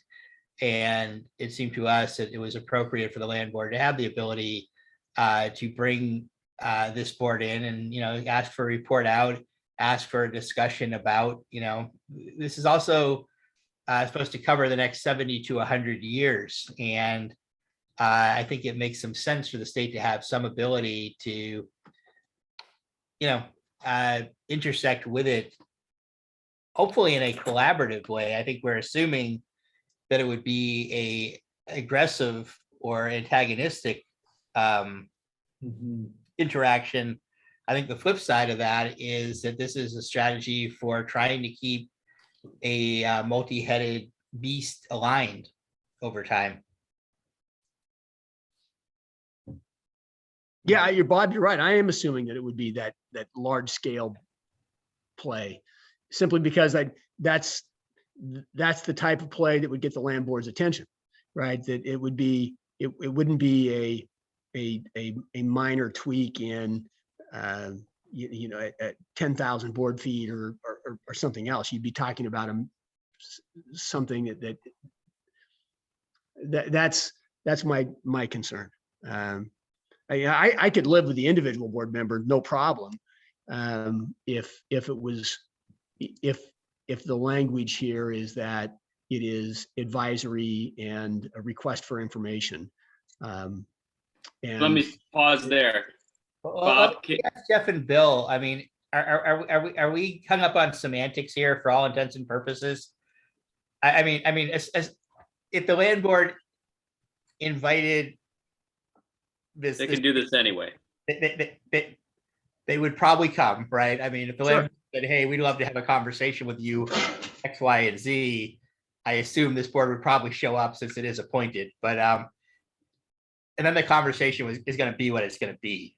I don't think you're wrong. I don't think that last phrase is really necessary. If an individual member of the land board wants to put something on the agenda of the land board, they're going to have their conversation and decide whether to put something on the agenda. So whether it's in a statute here or not, the land board has control of what it decides it wants to hear, and people can come or they can politely decline the invitation to come. Right? Mm-hmm. Solution in search of a problem. It just strikes me that way. Bob? So what do we do here then? What's your recommendation, Jeff, if you have one, or Bill? I would say you could strike that. Yeah, that end of that little clause at the end of the bullet there. It's kind of redundant, and it does sort of put a spotlight on something that could occur. That Yeah, that would be my part of their recommendation. inherent power, though?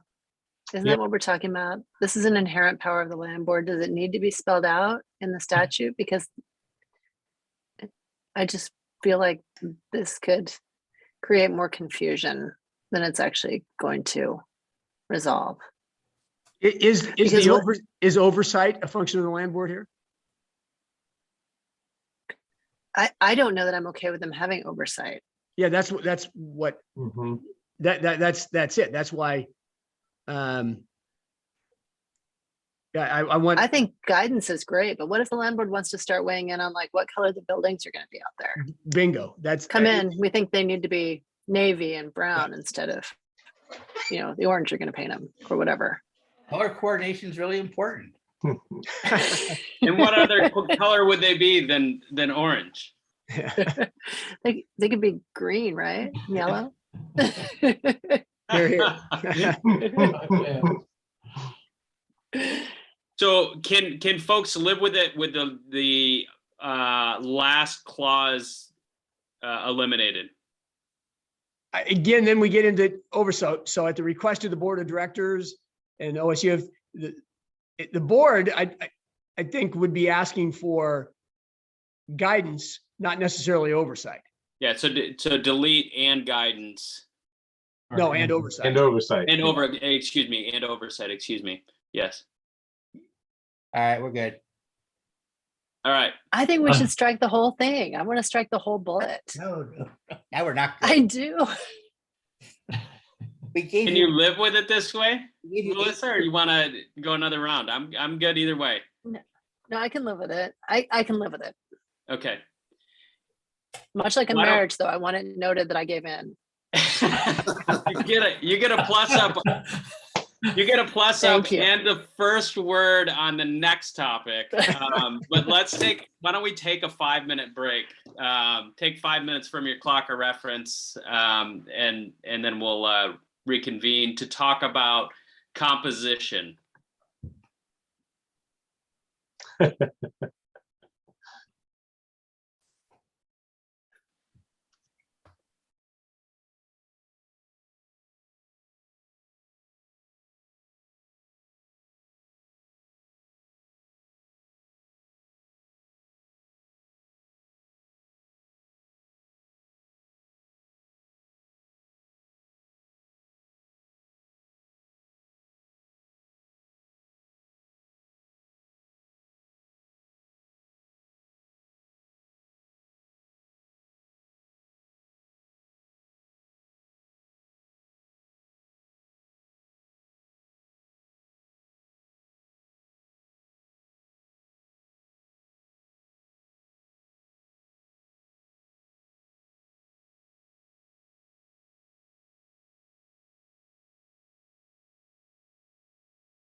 All right. If folks are back, maybe you can come back on video.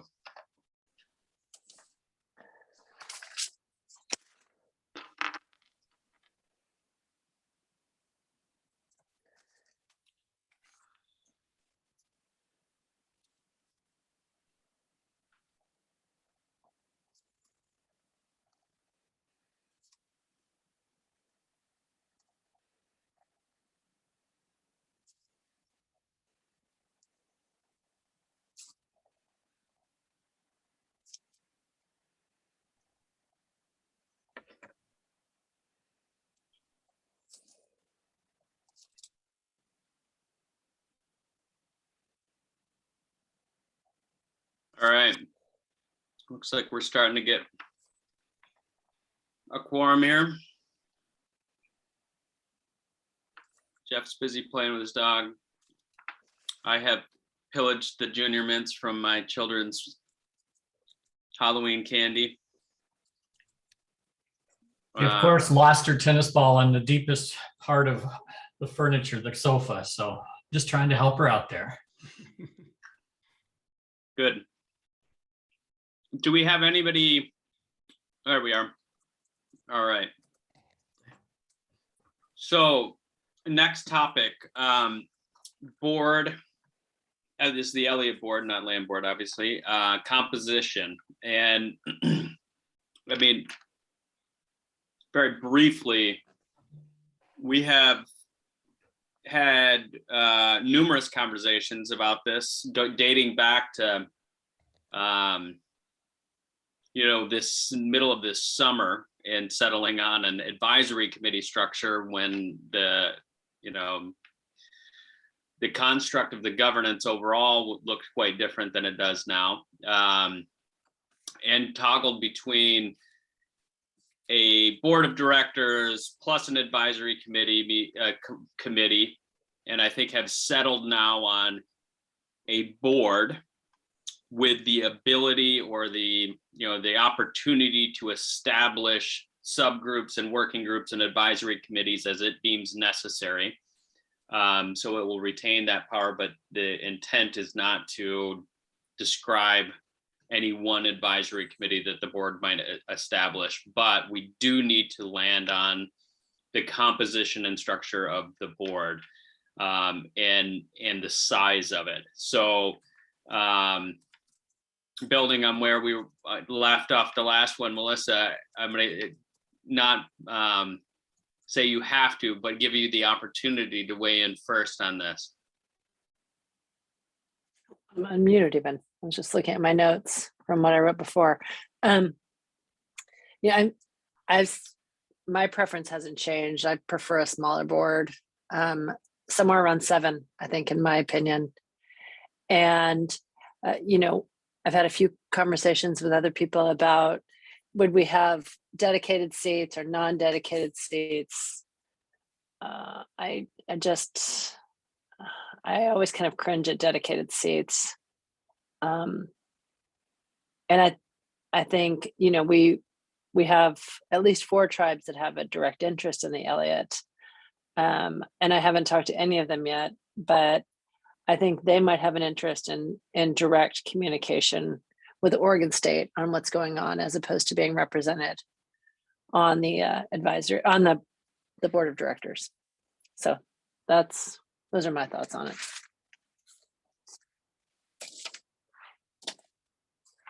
Small and maybe a direct line to OSU, sort of not formal consultation, but a direct access to OSU in terms of tribal engagement. And is that in lieu of representation on the board of directors, or in addition to, and not asking you to speak for the tribes, and direct outreach has already begun with the tribes to better understand their interests as it relates to this. But Melissa, any sense of that? Given what the tribal interests are in the Elliott, I think, a prescribed number of meetings, like 1 meeting a year, 2 meetings a year directly with Oregon State University, rather than a seat on the board of directors, might be better to address tribal interests in the land. And that's just, that's from just my background when I worked for the Cookwell, and the forest management issues that we had were usually more related to ability to harvest products, cultural practices, that sort of thing. Mm-hmm. And tribes are already stretched as far as, being on a lot of different boards and committees. Thanks. Do you have, Thanks. and just to be clear on the smaller 7-ish, your preference would be not to specify particular seats or categories, but to leave that wide open? That would be my preference. Okay. Unless we just want to make sure that they're all residents of Coos and Douglas County. It's okay, right, Bob? Yeah, I'm gonna give you a fireworks display now. Mark, is your thumbs up to that last statement? No, but I was a liking slick what Zoom trick. Yeah, it was. No, I was liking Melissa, what you were saying in terms of a smaller board and not ascribing seats to particular buckets, but maybe leaning towards some general qualities and competencies that we'd be interested in people on the board. That's what we really want, are the best candidates. People that have a genuine interest and are vested in it. Yeah, I think somebody that says we like 7 too, and 7 or 9, but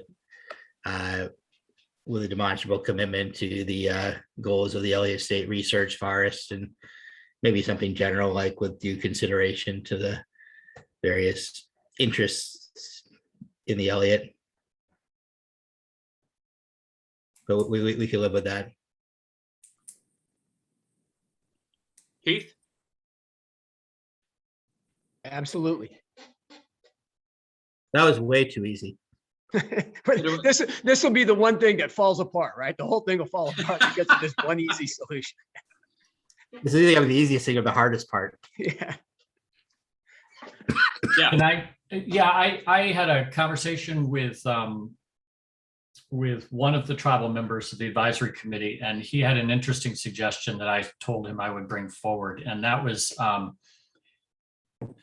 going along the qualities and competencies, not interests, of having the statute provide a range of board members, not fewer than and not more, so that there was a little bit of leeway if there was some noise around some particular entity not being represented in some course of the appointments over time. So I told him I would bring that forward and see, so that you could consider that. So Jeff, it would be, instead of 7 members, you would say 7 to 9 members, and with the language sort of that you suggested, Bob, maybe with due consideration to the key interests with respect to the Elliott or something like that.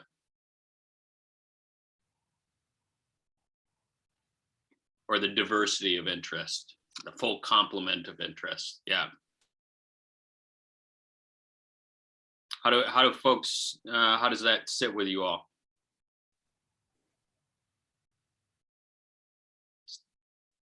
And I threw out 7 to 9, it could be 6 to 8, but what's the? You want an odd, right? You want an odd number.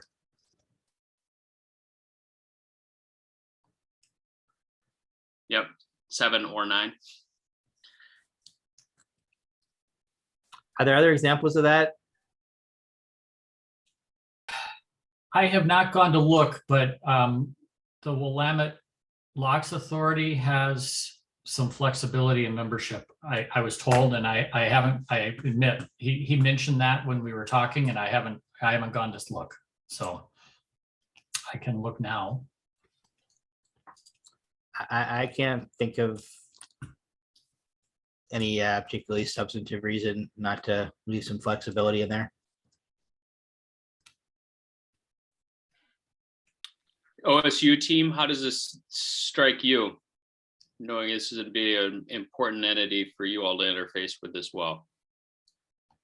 Yeah, I think we're happy at that number. That sounds like the right size to be a manageable board. I like the idea of the flexibility, perhaps as issues come up or the FMP amendments come, it's time to have more voices on the board as well. So I like that flexibility for the land board to do that.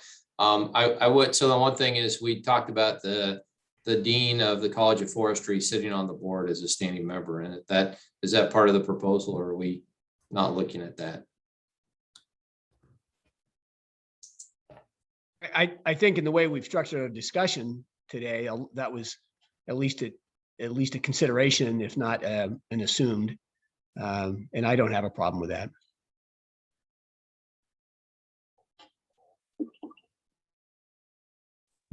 Others? Would that be as a voting member or as an ex officio?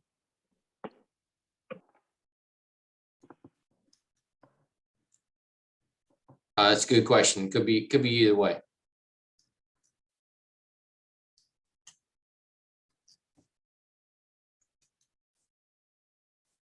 If it's going to be a standing appointment, I think I'm more comfortable with it if it's ex officio. I think we'll probably have a few other people like that we'll have a discussion about whether they need to be on the board all the time.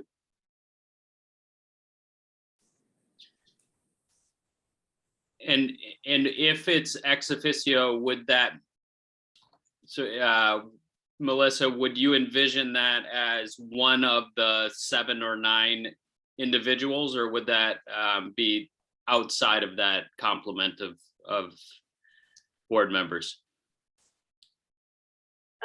I thought it would be outside of it and it wouldn't count towards a quorum either. Okay, good. That's just making sure everybody's on the same page, and it looks like that's what others were thinking as well. I just looked at Tom. Are you good with that? Well, I potentially, I'm trying to think through as an ex officio member. I mean, at one point that was the assumption that it would be ex officio, but that was with a different structure around the executive director. If the executive director can be hired and it can be fired by the board, and the dean doesn't have a vote on the board, I mean, I guess it doesn't matter that much, because if the majority of the board is like, this individual's got to go, that's all there is to it. But I guess I was just under the assumption under the model where the executive director is hired by the board and can be fired by the board, I would have thought that the dean would be a voting member and be involved in that process. But I can be talked out of that. I'd like to hear the arguments for and against. Well, I guess I'm kind of thinking out loud here. There's some, it seems like on the one hand, if the dean is sort of being, it seems a little bit like a conflict of interest to have the dean as a voting member of the board and then also sort of in the role of the dean running the forest. So it,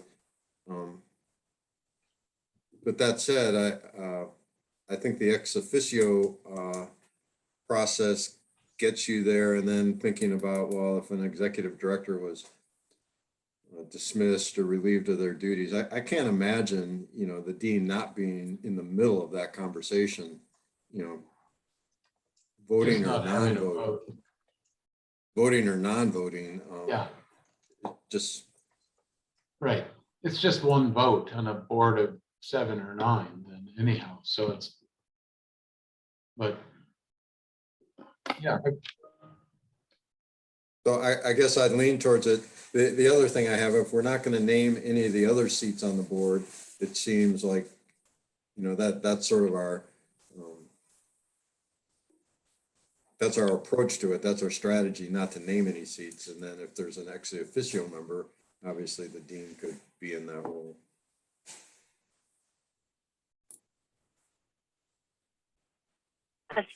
I suppose I've also assumed that the other positions would be subject to term limit. And in theory, if you had a dean that was in that position for 20 years, he would be on the board for 20 years, which, just gives you a different position on a board, especially when it comes to voting. I think also there's a issue potentially of a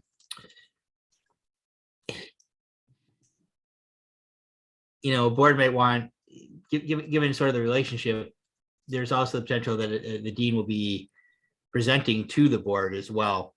They're going to be filling two roles there potentially. I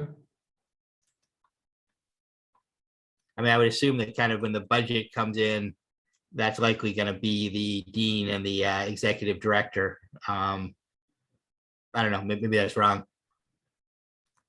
I was assuming that the executive director would be responsible for presenting to the, budgets and plans to the board.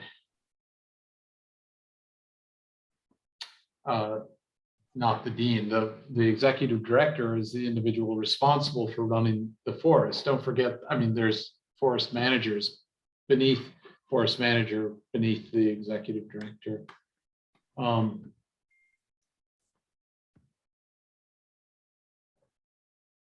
But I'm trying to think through with the dean being both the supervisor for the executive director and then being on the board. I see there's sort of double accounting on that front. So just trying to think through what makes the most sense. I'd suggest here that if you have, in this capacity, if the dean is in either way, if he's ex officio or is a voting member, if you have the dean and the board at diametrically opposed positions, that something is falling apart anyway. Yeah, something's wrong. Yeah, and so I mean, from my standpoint, Tom, I'm good either way, and I really think that with the board and the dean will be, I would imagine they'd be generally in concord on the way things go. I can also see, Keith, that if the dean is a voting member, and as Melissa said, is a long-time member of that board, there could be questions around the bias of the dean being felt throughout the board and influencing the board in a way that at least it could be pointed to from the external public that this is problematic. Whereas if it was a non-voting member, at least it takes that vote out of the equation. In other words, that makes sense to me in that regard. So dean would be ex officio 7 to 9 member board without specified seats.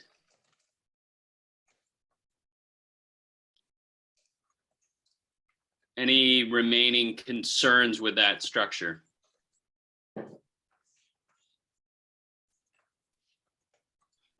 Randy, were you gonna share? It looked like you had a thought. No. Okay. That's the big three.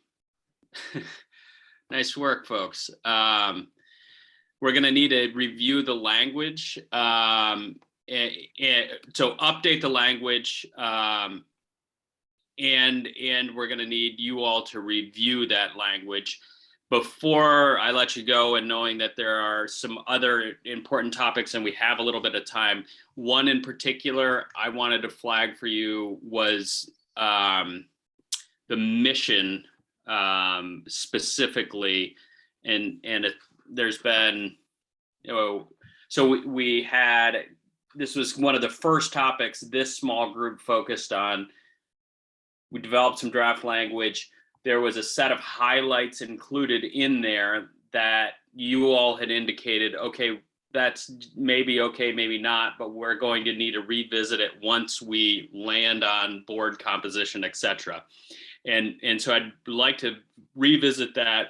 And then I think there is a question outstanding as to how specific you want to get in terms of sort of the values, for lack of a better way of saying that, you want to embed in the mission itself.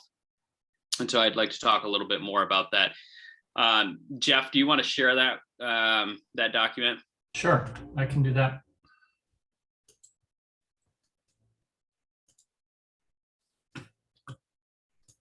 You need this blown up a little bit more, probably. I think it's close.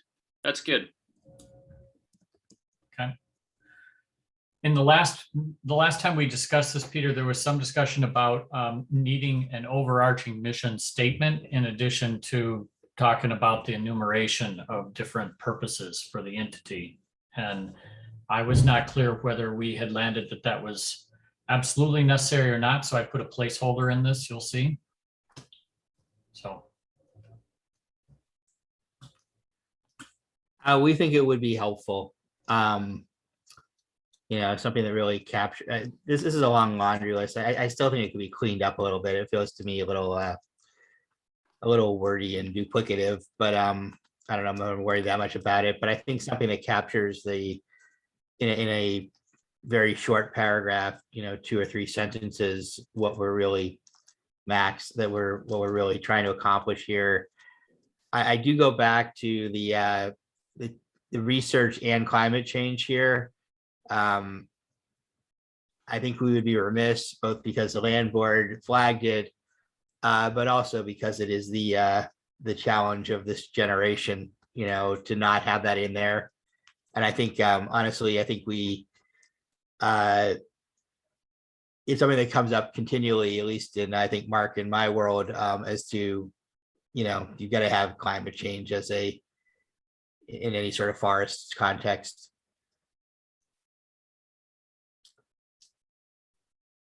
Bob, clarification there, is that the forest will be, research will be conducted, or the forest will be managed in order to? Does that those are 2 separate potential paths, right? And so that's so what do you need there in terms of what do you need? I like the idea of research will be conducted, yada yada yada, but if it's the forest will be managed in a manner to offset whatever or mitigate climate change, I think that's not where I prefer we go. And it's because I don't know how you establish that the management of 88,000 acres is done anything to climate change in the long run. Yeah, several people, Katie just put it in a chat. I was reading it, and several people have noted in item 3, it does specifically speak to that, to climate change, carbon sequestration, et cetera. Bob, are you looking for something different than that, more than that? I think I'm looking for, all those things are in those statements. I mean, there's 11 of them there, and I think it sort of says something sooner or later, in some cases multiple times. But yeah, I was looking for something sort of an overarching statement that the forest will be managed to provide research into sustainable forestry or forest practices, and to create a climate resilient landscape or something like that. But I don't know, Mark, help me out here. But that is sort of what number 3 says. I hear what you're saying, Bob. You just want climate change. Up and out, though. I want to sort of get that into this overarching piece. That's where you're wanting it. Yeah.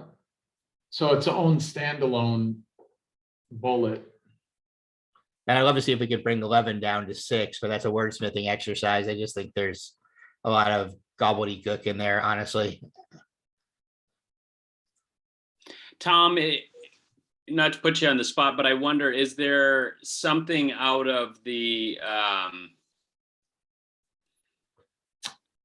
I forget what we called it, the opening statement to the research platform that we might be able to crib from Yeah.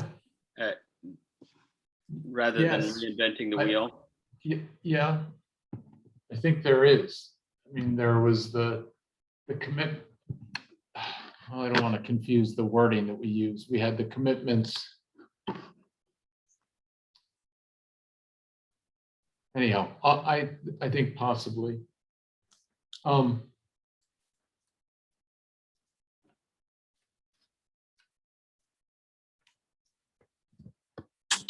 It could be, yeah.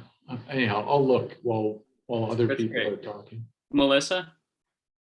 So I was just going to say that would be instead of number 3 or in addition to number 3. Bob, you're Because asking for a modified 3 with a breakout of the climate topic specifically is what I hear. And a paring down of 11 to 6. Something like that, yeah. I think we could do a little wordsmithing on this. I don't think we need to do it here because I think we'll go crazy trying to do it in a group, but I can play around with it a little bit and send some stuff out for consideration, and then we could drop it if we can't get there. I think the three things that I think really need to be sort of with our research climate and really sort of enduring public values, enduring public, opportunities. And we hit those 3 squarely at the beginning. I think that sort of sends a clear message to folks. Just as context, the 11 that are here it is a mishmash. It's pulled from the commitments that are in the OSU proposal and the guiding principles document that the advisory committee worked on and wordsmithed and then was incorporated into the OSU proposal. So that's where these appear from. Yeah. Yeah, that's what I was saying. The commitments. I just didn't want to get the wording wrong. Lots of room to wordsmith and consolidate it. I decided not to make those decisions on your behalf, so that's why you've got what you've got. What do folks want to do here? I mean, we want to bang it around, or you want me to try and figure out what I'm trying to get to and send it by you for your thoughts and acceptance, rejection, modification? What's the easiest thing here? Well, go ahead, Tom. Bob, you said there's a lot of gobbledygook, which I know is a technical term but is it just, it's just too verbose? Is that it?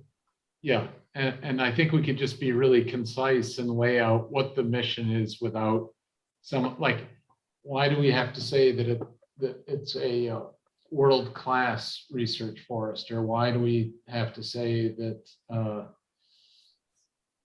gosh, there's several redundant things that just are posed in a slightly different way, and I could imagine shortening it significantly, but I think we have to lay out what those 5 or 6 really key elements that have to be there. And maybe that's what we could do as a group, is figure out what those 5 or 6 are and make sure, or maybe it's 8, and make sure that we don't lose one of them in the process of wordsmithing. Yes. To what end, though? I mean, do we just feel like maybe we're finishing this process too early, so we need to find something to work on? I mean, is there a reason why we need to narrow this down?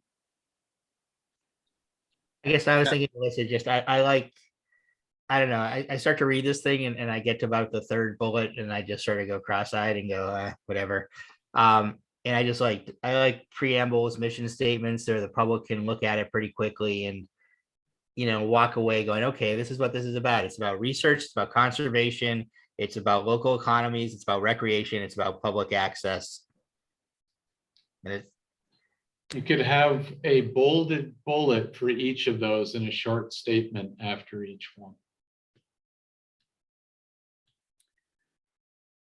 So boldface on the first.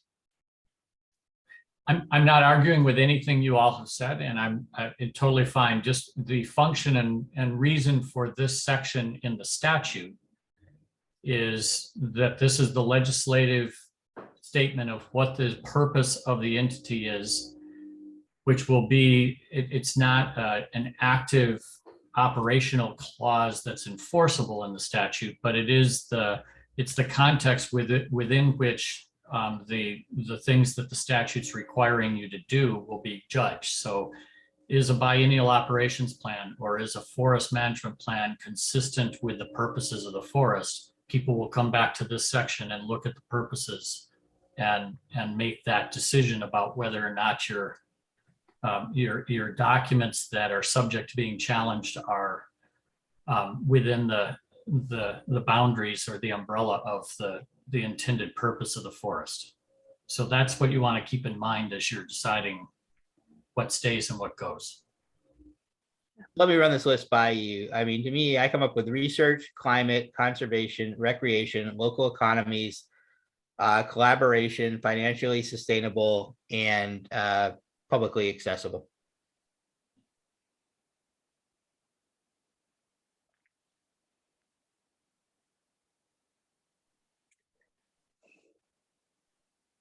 Here, go ahead, Melissa. It looked like you were going to say something, and I'll jump in after.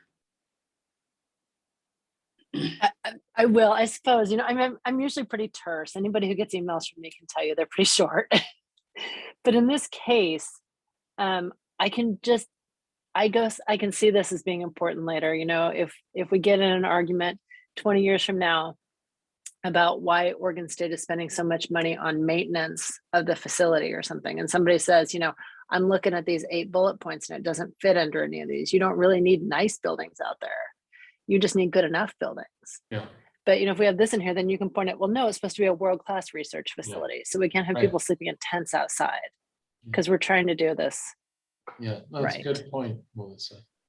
And Melissa, I'm not talking about taking out the modifiers. I'm talking about taking out redundancy. I mean, I'm just looking at the way you can find conservation in about 5 of these bullets. I know because I put it in them all 5, but I was gonna say, well, where could that? Thanks for adding that. You put them in. all had our little, you know, there's the brainstorming, and then there's the paring down. The couple things that come to mind just thinking about your list, Bob. The 2 things, like number 9, the maintaining self-sufficiency. I think that needs to be made clear that, you know, the intent is for the forest to be self-sufficient, and that wasn't in your list. And then another was the tribal sustainable was the last one. I got it. Yeah. Okay. So let me jump in here. This is an exercise that could take a long time. Yes. I don't hear anybody saying, no, Bob, if you can figure out a way to consolidate these that makes sense. I'm going to give you until the end of the day tomorrow to come up with an alternative version of this. And if it doesn't work for people, like right away, we stick with the 11. You realize you're gonna be responsible for the 3rd all-nighter in the last 9 days?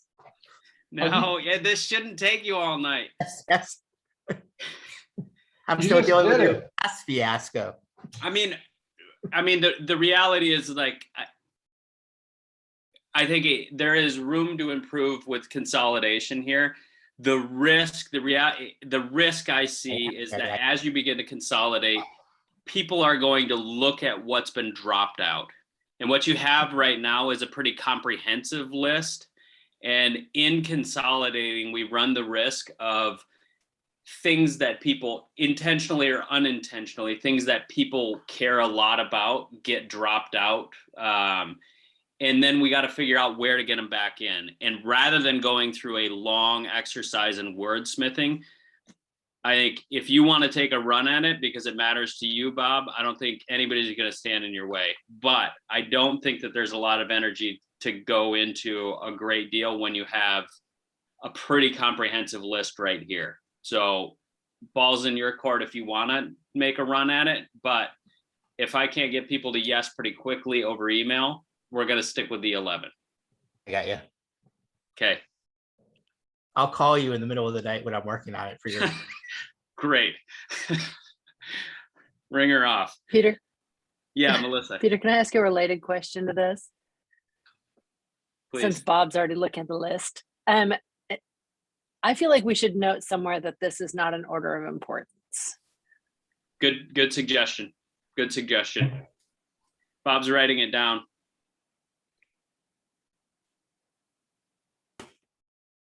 Okay. Bob, you're better off not writing it down. And then that's the 3 o'clock phone call to Peter, right? So, what was it Melissa suggested? Why am I getting these phone calls?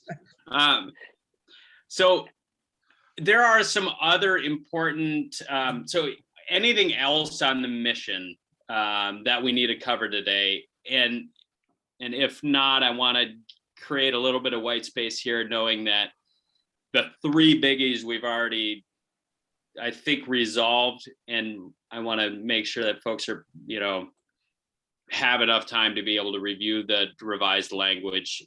But I do think that we're in agreement on the approach for each of those 3. We have a strategy for getting to resolution on the mission piece. Jeff has offered to help out Bob if you need it on that. And what else is percolating? What else do you have questions about, concerns about? I'm still working with the desire to bring resolution to this legislative concept as quickly as possible. So yeah, Mark, go ahead.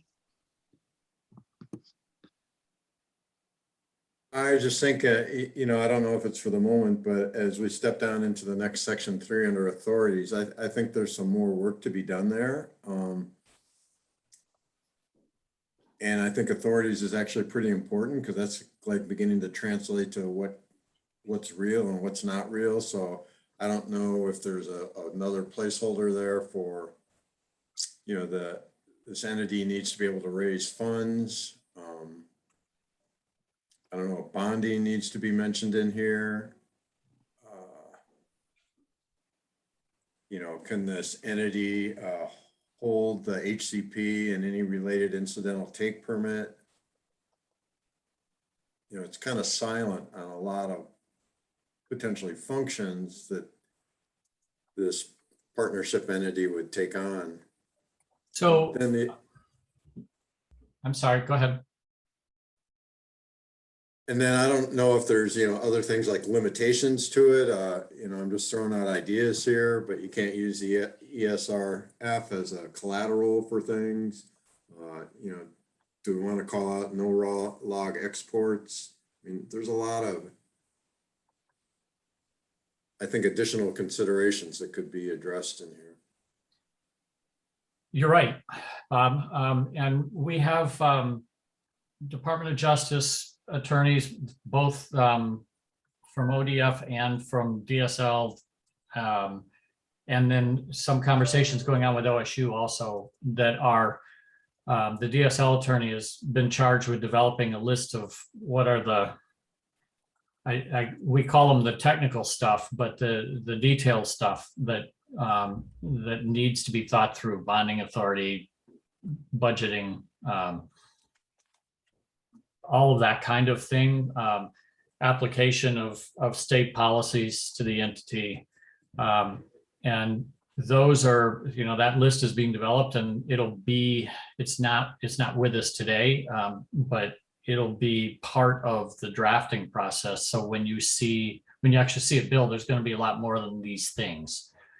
That's not to say that there's not some things on that list that you don't want to, we're happy to discuss with you and have you guys provide some thinking around.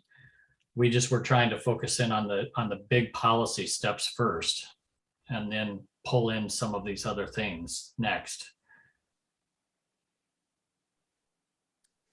Well, I recognize that, some of it's sort of legalese of putting together the bill and everything. But I think it would be good for everybody to see it because Yeah. like log exports, I'm not sure is something that they would necessarily consider. Yeah, although because it's a public entity, a state agency, that's prohibited from state-owned lands now. So that as an example, but that's the kind of sorting through we're trying to make sure we've covered.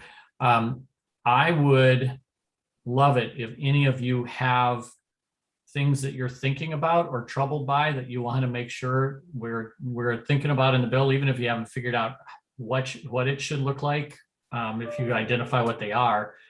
And we can bring at the next meeting of the group, we can bring I think there's 22 or 23 things that the Attorney General's office is kind of thinking through right now that are on the order of some of what you just went through, just to kind of tick through and check off or at least touch base on. However you guys want to handle it.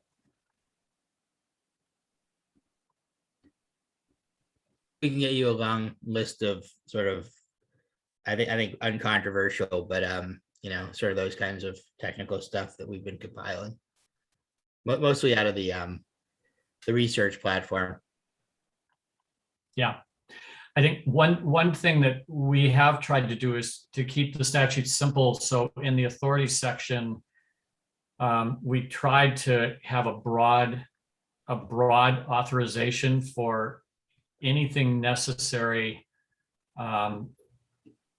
that is, anything that's necessary for the operation of a research forest kind of language. So we are going to try to have not have individual things itemized, but really kind of pull out large scale authorization to run the forest for the purposes of the mission. That doesn't mean that there's not going to be a lot of the non-controversial but technically important pieces that'll be in the statute too.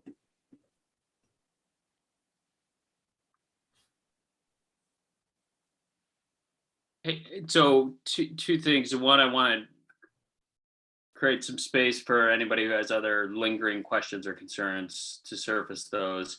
And before I do that, Bob, you said you have a long list of non-controversial things that you've gleaned out of the research platform. I'm wondering if you can give us a flavor of what said long list might include.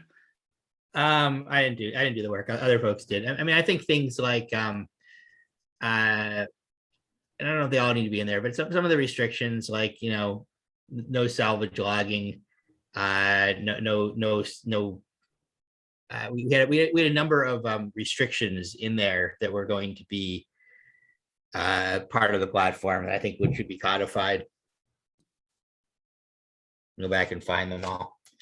And having them in, just so I'm understanding, knowing that I think we've agreed to foundational documents, including the research platform being approved by the land board. What, sort of differentiating what needs to go into the legislation versus what is better housed or sufficiently housed in something like the HCP, the research platform, or the FMP.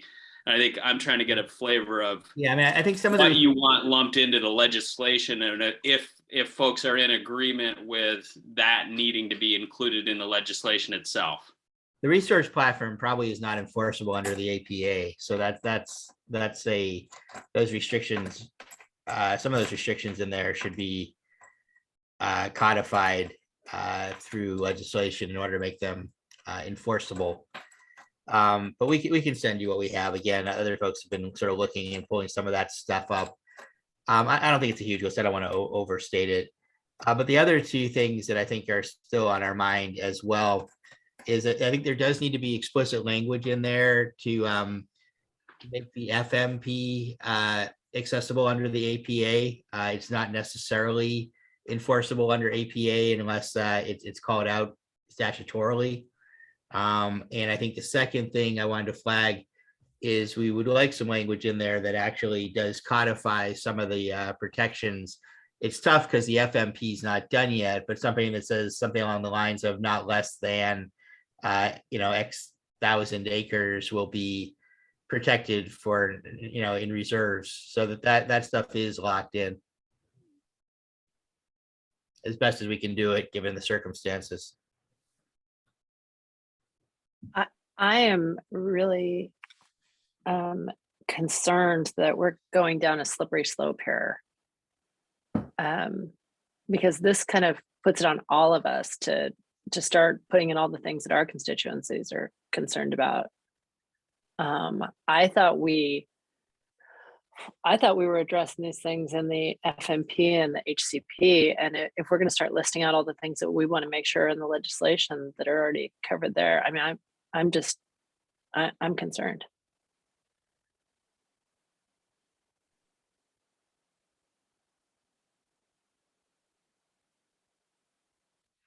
Tom? Yeah, that would be a long list of gobbledygook. Sorry, I was using your term. I have non-gobbledygook things, Tom. Thank you very much. It wasn't a term of valuation. It was. But in all seriousness, though, I agree with Melissa. We have to find a more efficient way to do that. It has to be referenced in the research plan, and in there's a way we can do that. There must be a way we can do that we say that these commitments were laid out in the FMP, or they're laid out in the research plan in the FMP, and I'm talking about number of acres in reserve, and the converse to that, the commitment to timber harvest on as part of the research, research platform in terms of the both extensive and intensive and thinning operations that, so if we start listing out everybody's specific, interest areas, it could become a very long list of individual items. I don't think it's so much about interest areas. I mean, I think it's about what we said we're going to do. And there is stuff that I think in the research platform that can be codified, other things that are more general. We weren't necessarily looking for the things that we, personally care about. It was more what kind of things typically would make it into a document like this.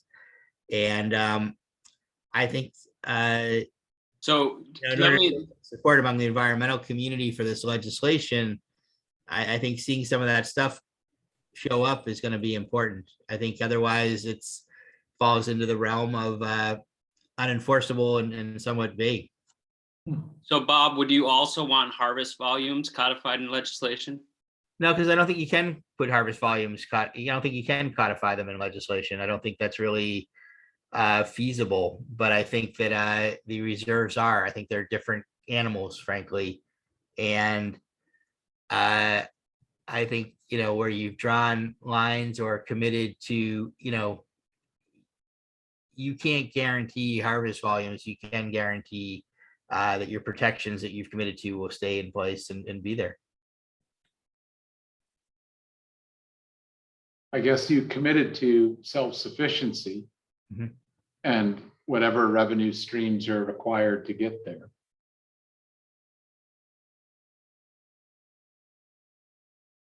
Right. That are spelled out in the research plan and then in the FMP. Framework of the research plan, yeah. Yeah. But,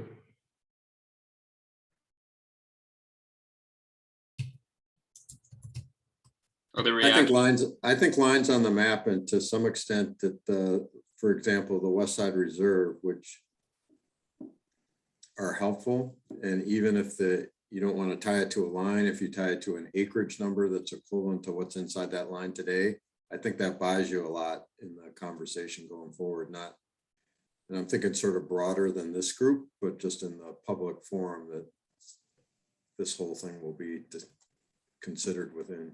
Yeah, well, I think that's true. Well, I agree, Mark. I think that, that's a big piece of the overall proposal, and And as is from OSU's perspective, the opportunity to conduct research at an operational scale, conducting research on alternative forest management practices and contrasting those with.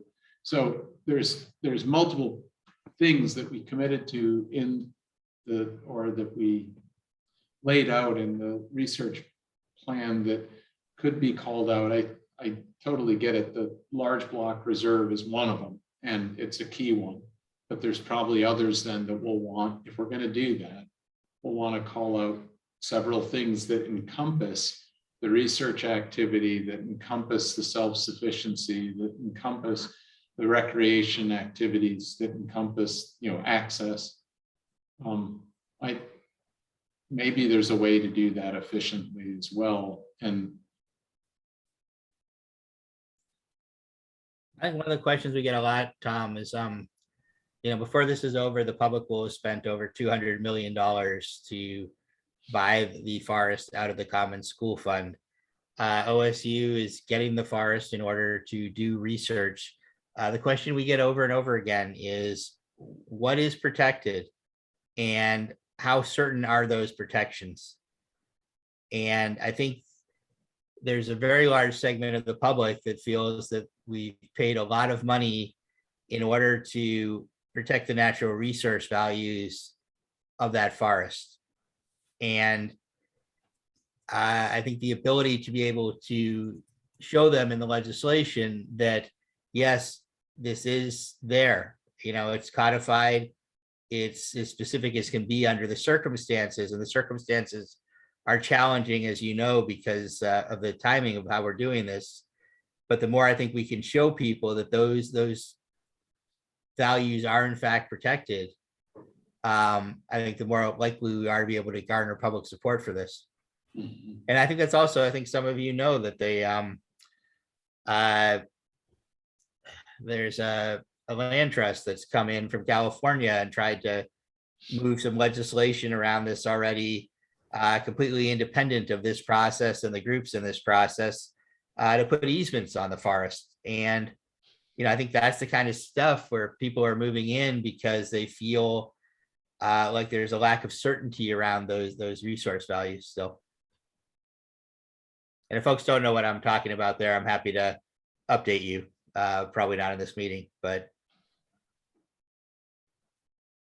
I think it's important that we remember that this is a compromise. And I'm trying to keep my constituents at the table still too. And there's plenty of them that would like to see this blow up and not happen at all, because they don't feel like there's enough harvest in this plan.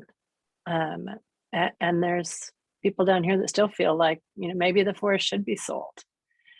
And the things that you're talking about, Bob, are going to make it really hard for me to keep my people at the table.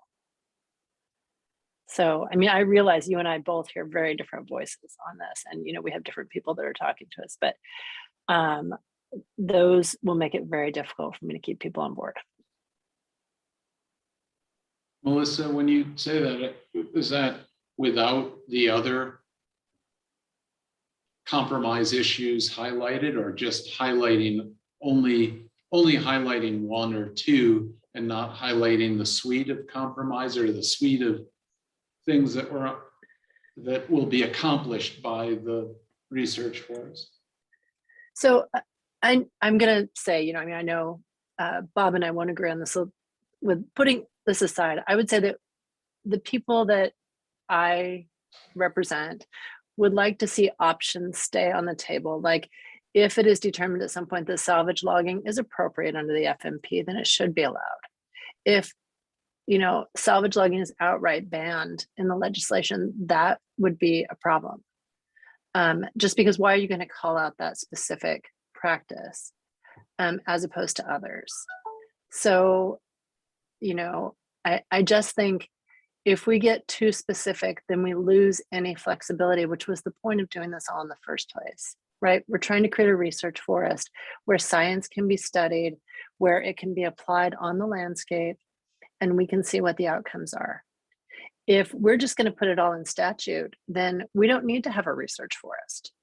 We can just put every bit of it in the statute and just go out and apply it. It's like Venda verdict. There's no reason to have any flexibility or get students out there.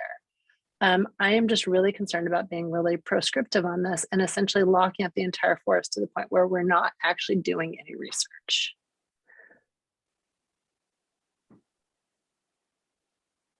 Thanks, Melissa. And I think that Melissa makes a real good point there. The idea of the Western Reserve, I think, has always been baked in in terms of a pure amount of acreage. I mean, as Mark had said, rather than lines on the map, I think we've all that's been there, and none of us have really hiccuped on that at all. But I think beyond that, I think that there's going to be an element of folks down here, I think, that will be swayed and to not be very supportive. I think that's the voice you'll hear too. So.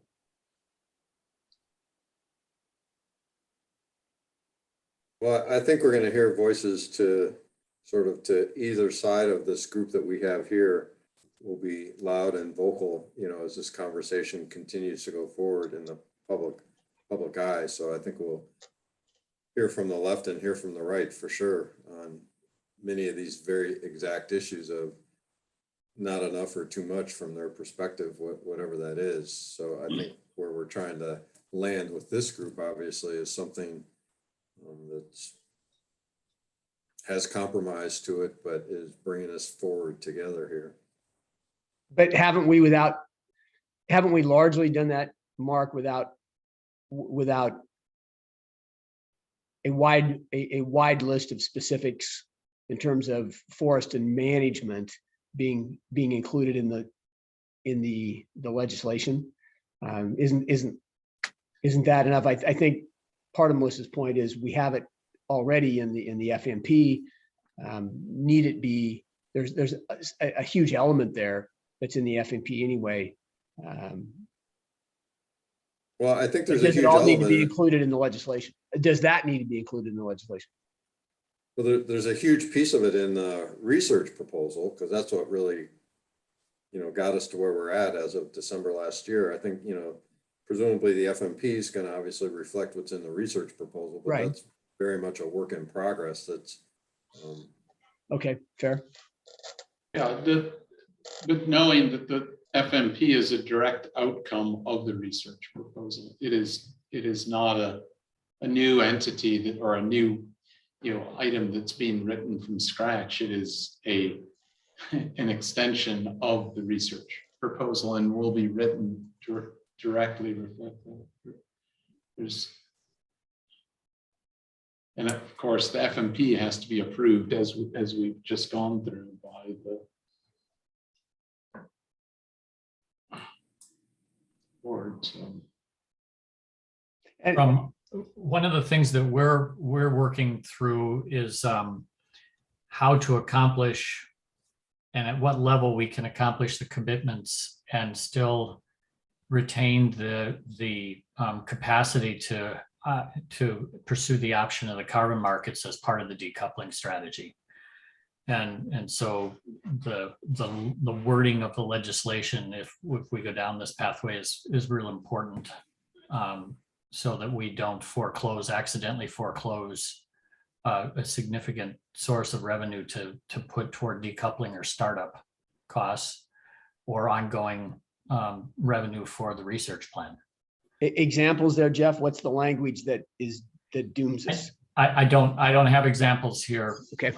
It's just that if you want to enter into a regulated carbon market, you're essentially selling the conservation benefits that go along with the not managing or harvesting the fiber. And if those are already taken off the table by in legislation, I get it. Okay, thanks.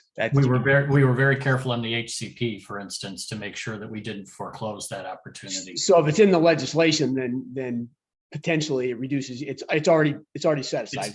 Potentially, if you're not very cognizant of what you're doing, that's right. Okay, thanks. that's not to say that it can't be managed. And it's not to say that the legislation can't be crafted to preserve the option for conservation easements in the future, or express an intention toward going a particular direction. I understand Bob's point.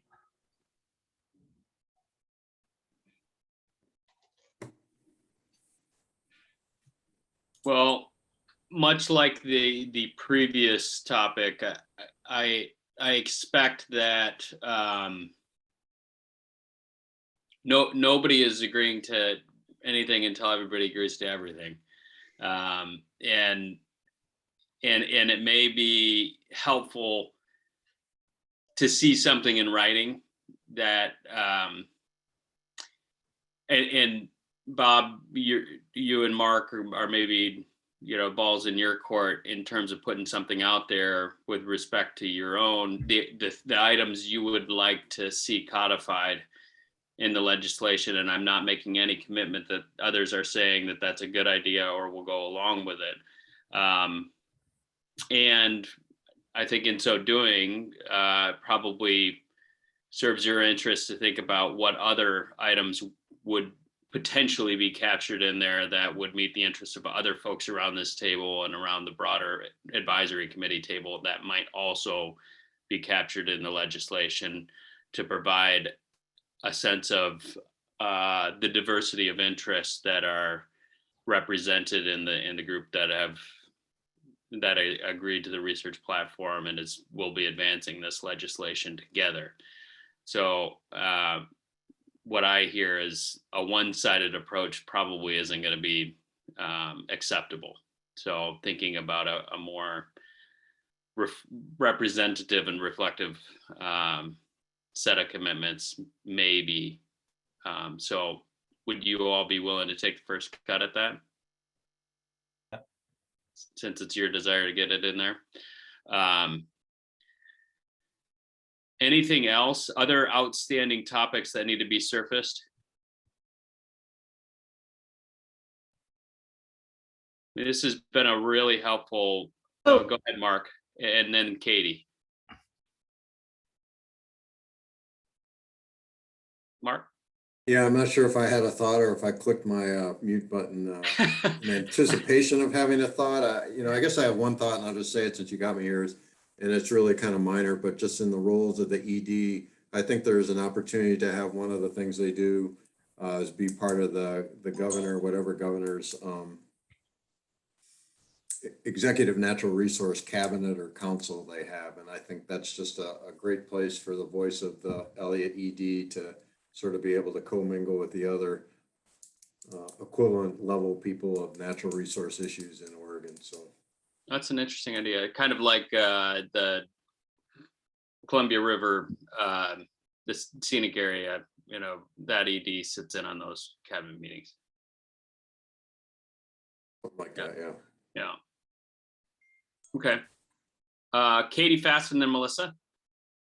Peter, I think, maybe not for today, but one item that, I don't feel like this group has had a big discussion around is around carbon and the impact that carbon sales could have on the forest, along with,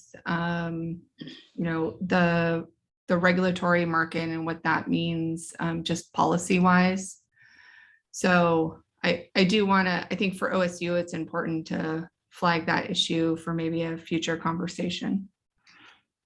Well, the future with respect to this this or particular today work is not real long, so I would say the time is nigh. Well, and I might kind of turn it over to Tom. There is some language in the draft. I think how that discussion moves forward, carbon sale could have a significant impact on the ability for the college to do research. And then there's a second issue of just what market you go into and what that means on a policy side. Well, and Tom, before you get too far into it, I mean, I'm sort of maybe a little flip in terms of how best to approach this. And I know there's a lot of subtleties in terms of, varying perspectives and interests on this. And I think there's probably some important conversations that need to happen between the university, the state, and others.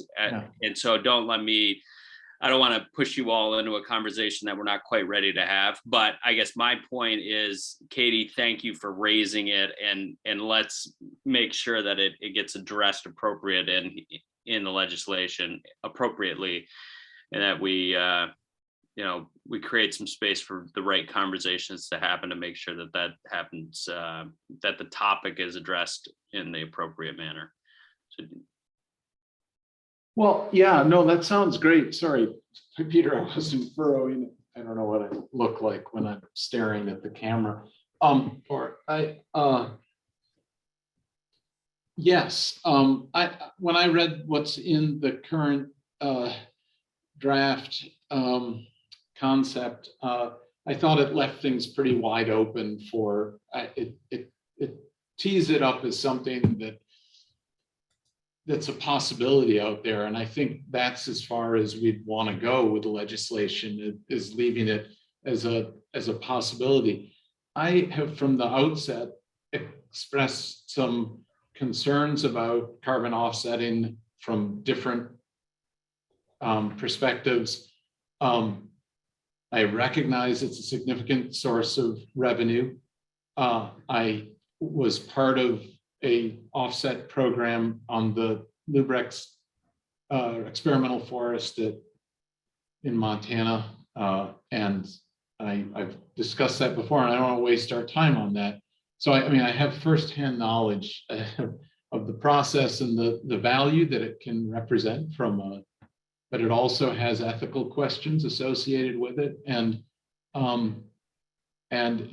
there are issues around state boundary questions as well, if we're on the regulatory market. So there are a number of things that need to be discussed, but I don't think this is the time or place to discuss it. No, I appreciate Katie bringing it up. I just think that I think that we can work the wording in the legislation in a way that sets the table for us to have that longer term consideration, because even if we don't sell carbon offsets now or in the short term, it is a possible source of revenue in the future for different purposes, whether it is demonstration for private landowners or government entities here's another source of revenue from forests, or it can be actually functioning as a significant revenue stream for as Jeff had said earlier, the startup. I have concerns about it going into the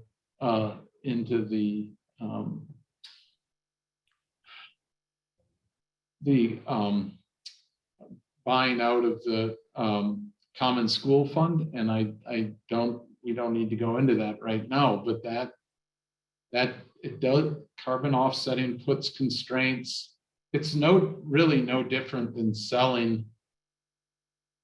having a timber sale, right, and expecting to have 100 years regeneration before. It is different because the trees are still standing and the habitat's there, but from a carbon perspective and from a activity perspective, it's restrictive. And I think crafting that language in a way that says this is an option for us and something that we are going to discuss and that we need to take on in the near future could be adequate. I don't know that right now is the time. Understood. Yeah, and appreciate that. What else, folks? Melissa, I don't know. Did you have one other item you were going to raise? Okay. Anything else? All right. So now help me understand, and I'm not sure who to turn to on this. Maybe Jeff, it's you or Bill, on timeline, sort of how do the next really days and weeks play out, and when would we hope to bring resolution to these? I mean, I know it's ASAP, but can you talk us through the timeline / process here? Well, yeah, our starting point on this is that maybe with the exception of some of the mission authority stuff that is in the front of this, that what we're trying to do is provide concepts for legislative council, not language. And so boundaries to help guide their drafting and legislation. And it strikes us, we're very close to having, if not there, to having enough to give to legislative council to begin to put into a bill form. Not that what we got back would be a final version, but that it would be the transition from concept into language on some of these key provisions. We have to marry this up with work that's being done with DOJ and on some of those housekeeping things or technical corrections that we talked about a little earlier. But our hope going into this meeting was that we could be within days of being able to move this over to to bill drafting, so that we could have language the next time we met that folks had been able to see, or at least we have this part being developed into language, and while we work on other things that are not already done. I have to be vague because I can't tell you, there is no schedule once you submit it in for getting something back. That's something that we just have to work on with them. And so I can't set a schedule on when we'll see what comes out the other side. Our hope is that we have a crack at it though in December or later this month. So we should wrap up what's in this current draft. We should wrap up, and we should get it in place just as much as we can to say we're all good with what's on this piece of paper, so that we can get that process started. And then if while we're working on other things that are not addressed in this discussion draft, we can keep working on those things while the process starts up.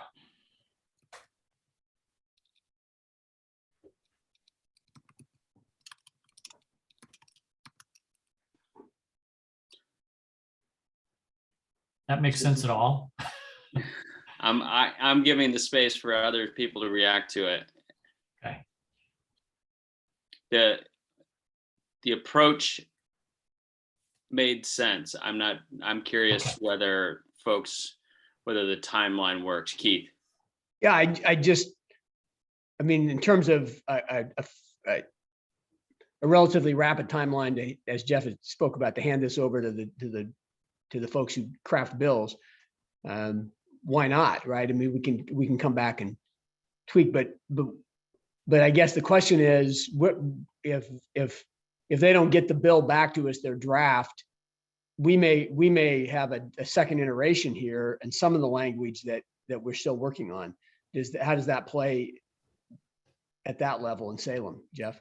Well, I think that it would be good for us to get what's covered in this discussion draft finalized, so that we're pretty comfortable. We're not conceptually off. We might quibble about the language and the way it's written up when it's written up, but we're not still fussing with our concept. So where we found a chord, yeah, we send it off. We move. Yeah. So Jeff, let me get concrete on this. How long do you need to have a revised draft incorporating agreements on ED role and function, board role and function, land board role and function, and board composition, the components that we agreed to today? We would like to have that this week. Mm-hmm. So you're going to turn it around by tomorrow. Then committee members or working group members, how can we, is it reasonable to have, Bob, the components that you would like inserted, drafts of those, a rework of the authorities or the mission section as a proposal, or we default back to a mission with 11?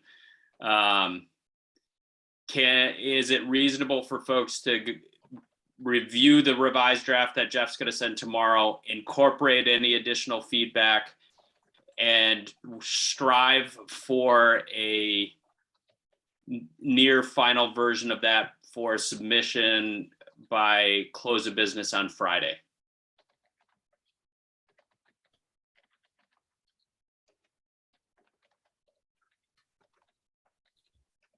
You're asking me or Bob? I'm asking all of you. You all have to do the work. Yes. Okay. Again, Bob's doing a little bit more lifting than I am, so he's got something to rework, but. Bob and Mark. I'll try. So he's pretty. Bob, do you want to work? I mean, do you want to send it to me and or do you want to just work on it? I'll shop it around. I'll send it to you, Tom, and Jeff and everyone else. I mean, I'll get on it tonight or early tomorrow morning. And what I would like to do, Peter, just thinking back to the carbon discussion, we'd like to take a stab at redrafting that bullet just to make it clear from our perspective, keeping that option open of looking at carbon, but not being so explicit about it. So we would like to redraft that bullet under the authorities with regard to carbon, and we'll send that to Jeff tonight or tomorrow. Yeah, I think we'll have to work on that together. Yeah, fine. Good. Well, let's, we won't put a hard and fast deadline on this, but functionally, let's try to have it be a hard and fast deadline by close of business Friday. Let's strive to have this done. I think it's in everybody's interest to get, keep this moving, be as close to resolution as possible, and, do the heavy lifting this week so it doesn't linger over your obligation plate, so to speak, for the coming weeks. So we'll try to get you some breathing room, but it's not going to come until next week. And appreciate everybody's hard work. Peter, do you think we're going to keep the Friday meeting on the calendar to go over things? So that was my next question, Katie. I have that question for both this Friday, as well as we have a hold on all of your calendars for next week, the 11th, which happens to be Veterans Day. You may or may not have realized that when you accepted the appointment. So I know a number of people would either be out or unavailable. So let's take them one at a time. Do folks want to have a touch base Friday afternoon? Or do you want to work via, written communications, track changes, etc., and phone calls? I'm okay either way. I think given the timeline, we should keep Friday afternoon and maybe cancel it if we need to. But if something comes up that needs to be talked through, we ought to have that space reserved. Yeah, agree. Okay. Anybody else? Melissa, you came off mute. No, I agree. Okay. It's easier to cancel it at the last minute than try to add it back in. All right. Assume Friday is on. And then the other two we have on your calendar, like I said, is 10 to 1 on the 11th and 3 to 4 on the 12th. The 11th is Veterans Day. Do you want us to look for a different time again, or do you want to just keep it on there? It was the only time that, frankly, that we could find that worked for even the majority of you. shockingly, it was a federal holiday. Everybody comes.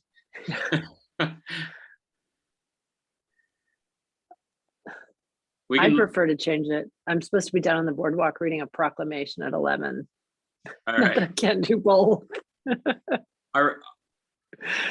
I mean, one option that a couple of people have floated with me is, later in the day / evening, like 4 to 6 or something like that, early next week, and we could think about something like that. That I would prefer that, even, if we did that on Veterans Day, it's just 10 to 1 right in the middle of the day is Yeah. limiting. Later's better. Yeah. What about Tuesday, late in the day, Tuesday the 9th? Later's better. Later in the week or later in the day? Later in the day. Next Tuesday? Tuesday the 9th? Don't we have a Harney Basin meeting that time, Peter? After that. Say 4 to 6. I'll be on an airplane. You can meet if you need to. Wednesday, would that be better for you, Jeff? I will be back in town on Wednesday.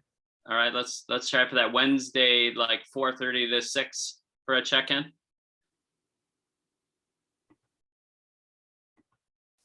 Yeah. All right. We will eliminate the meeting on the 11th and add one to your calendar, Wednesday, the 10th from 4:30 to 6. That beat the pants off of doing a doodle. Thank you.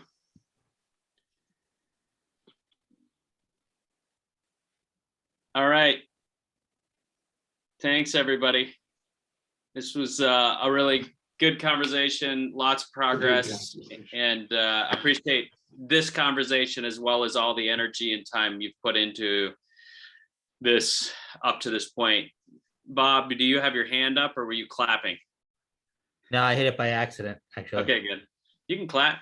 All right, you guys have 40 minutes to work on the revisions. Thanks, everyone. That was a really productive meeting. Thanks, everybody. Great. Bye. Thanks, everyone. See ya.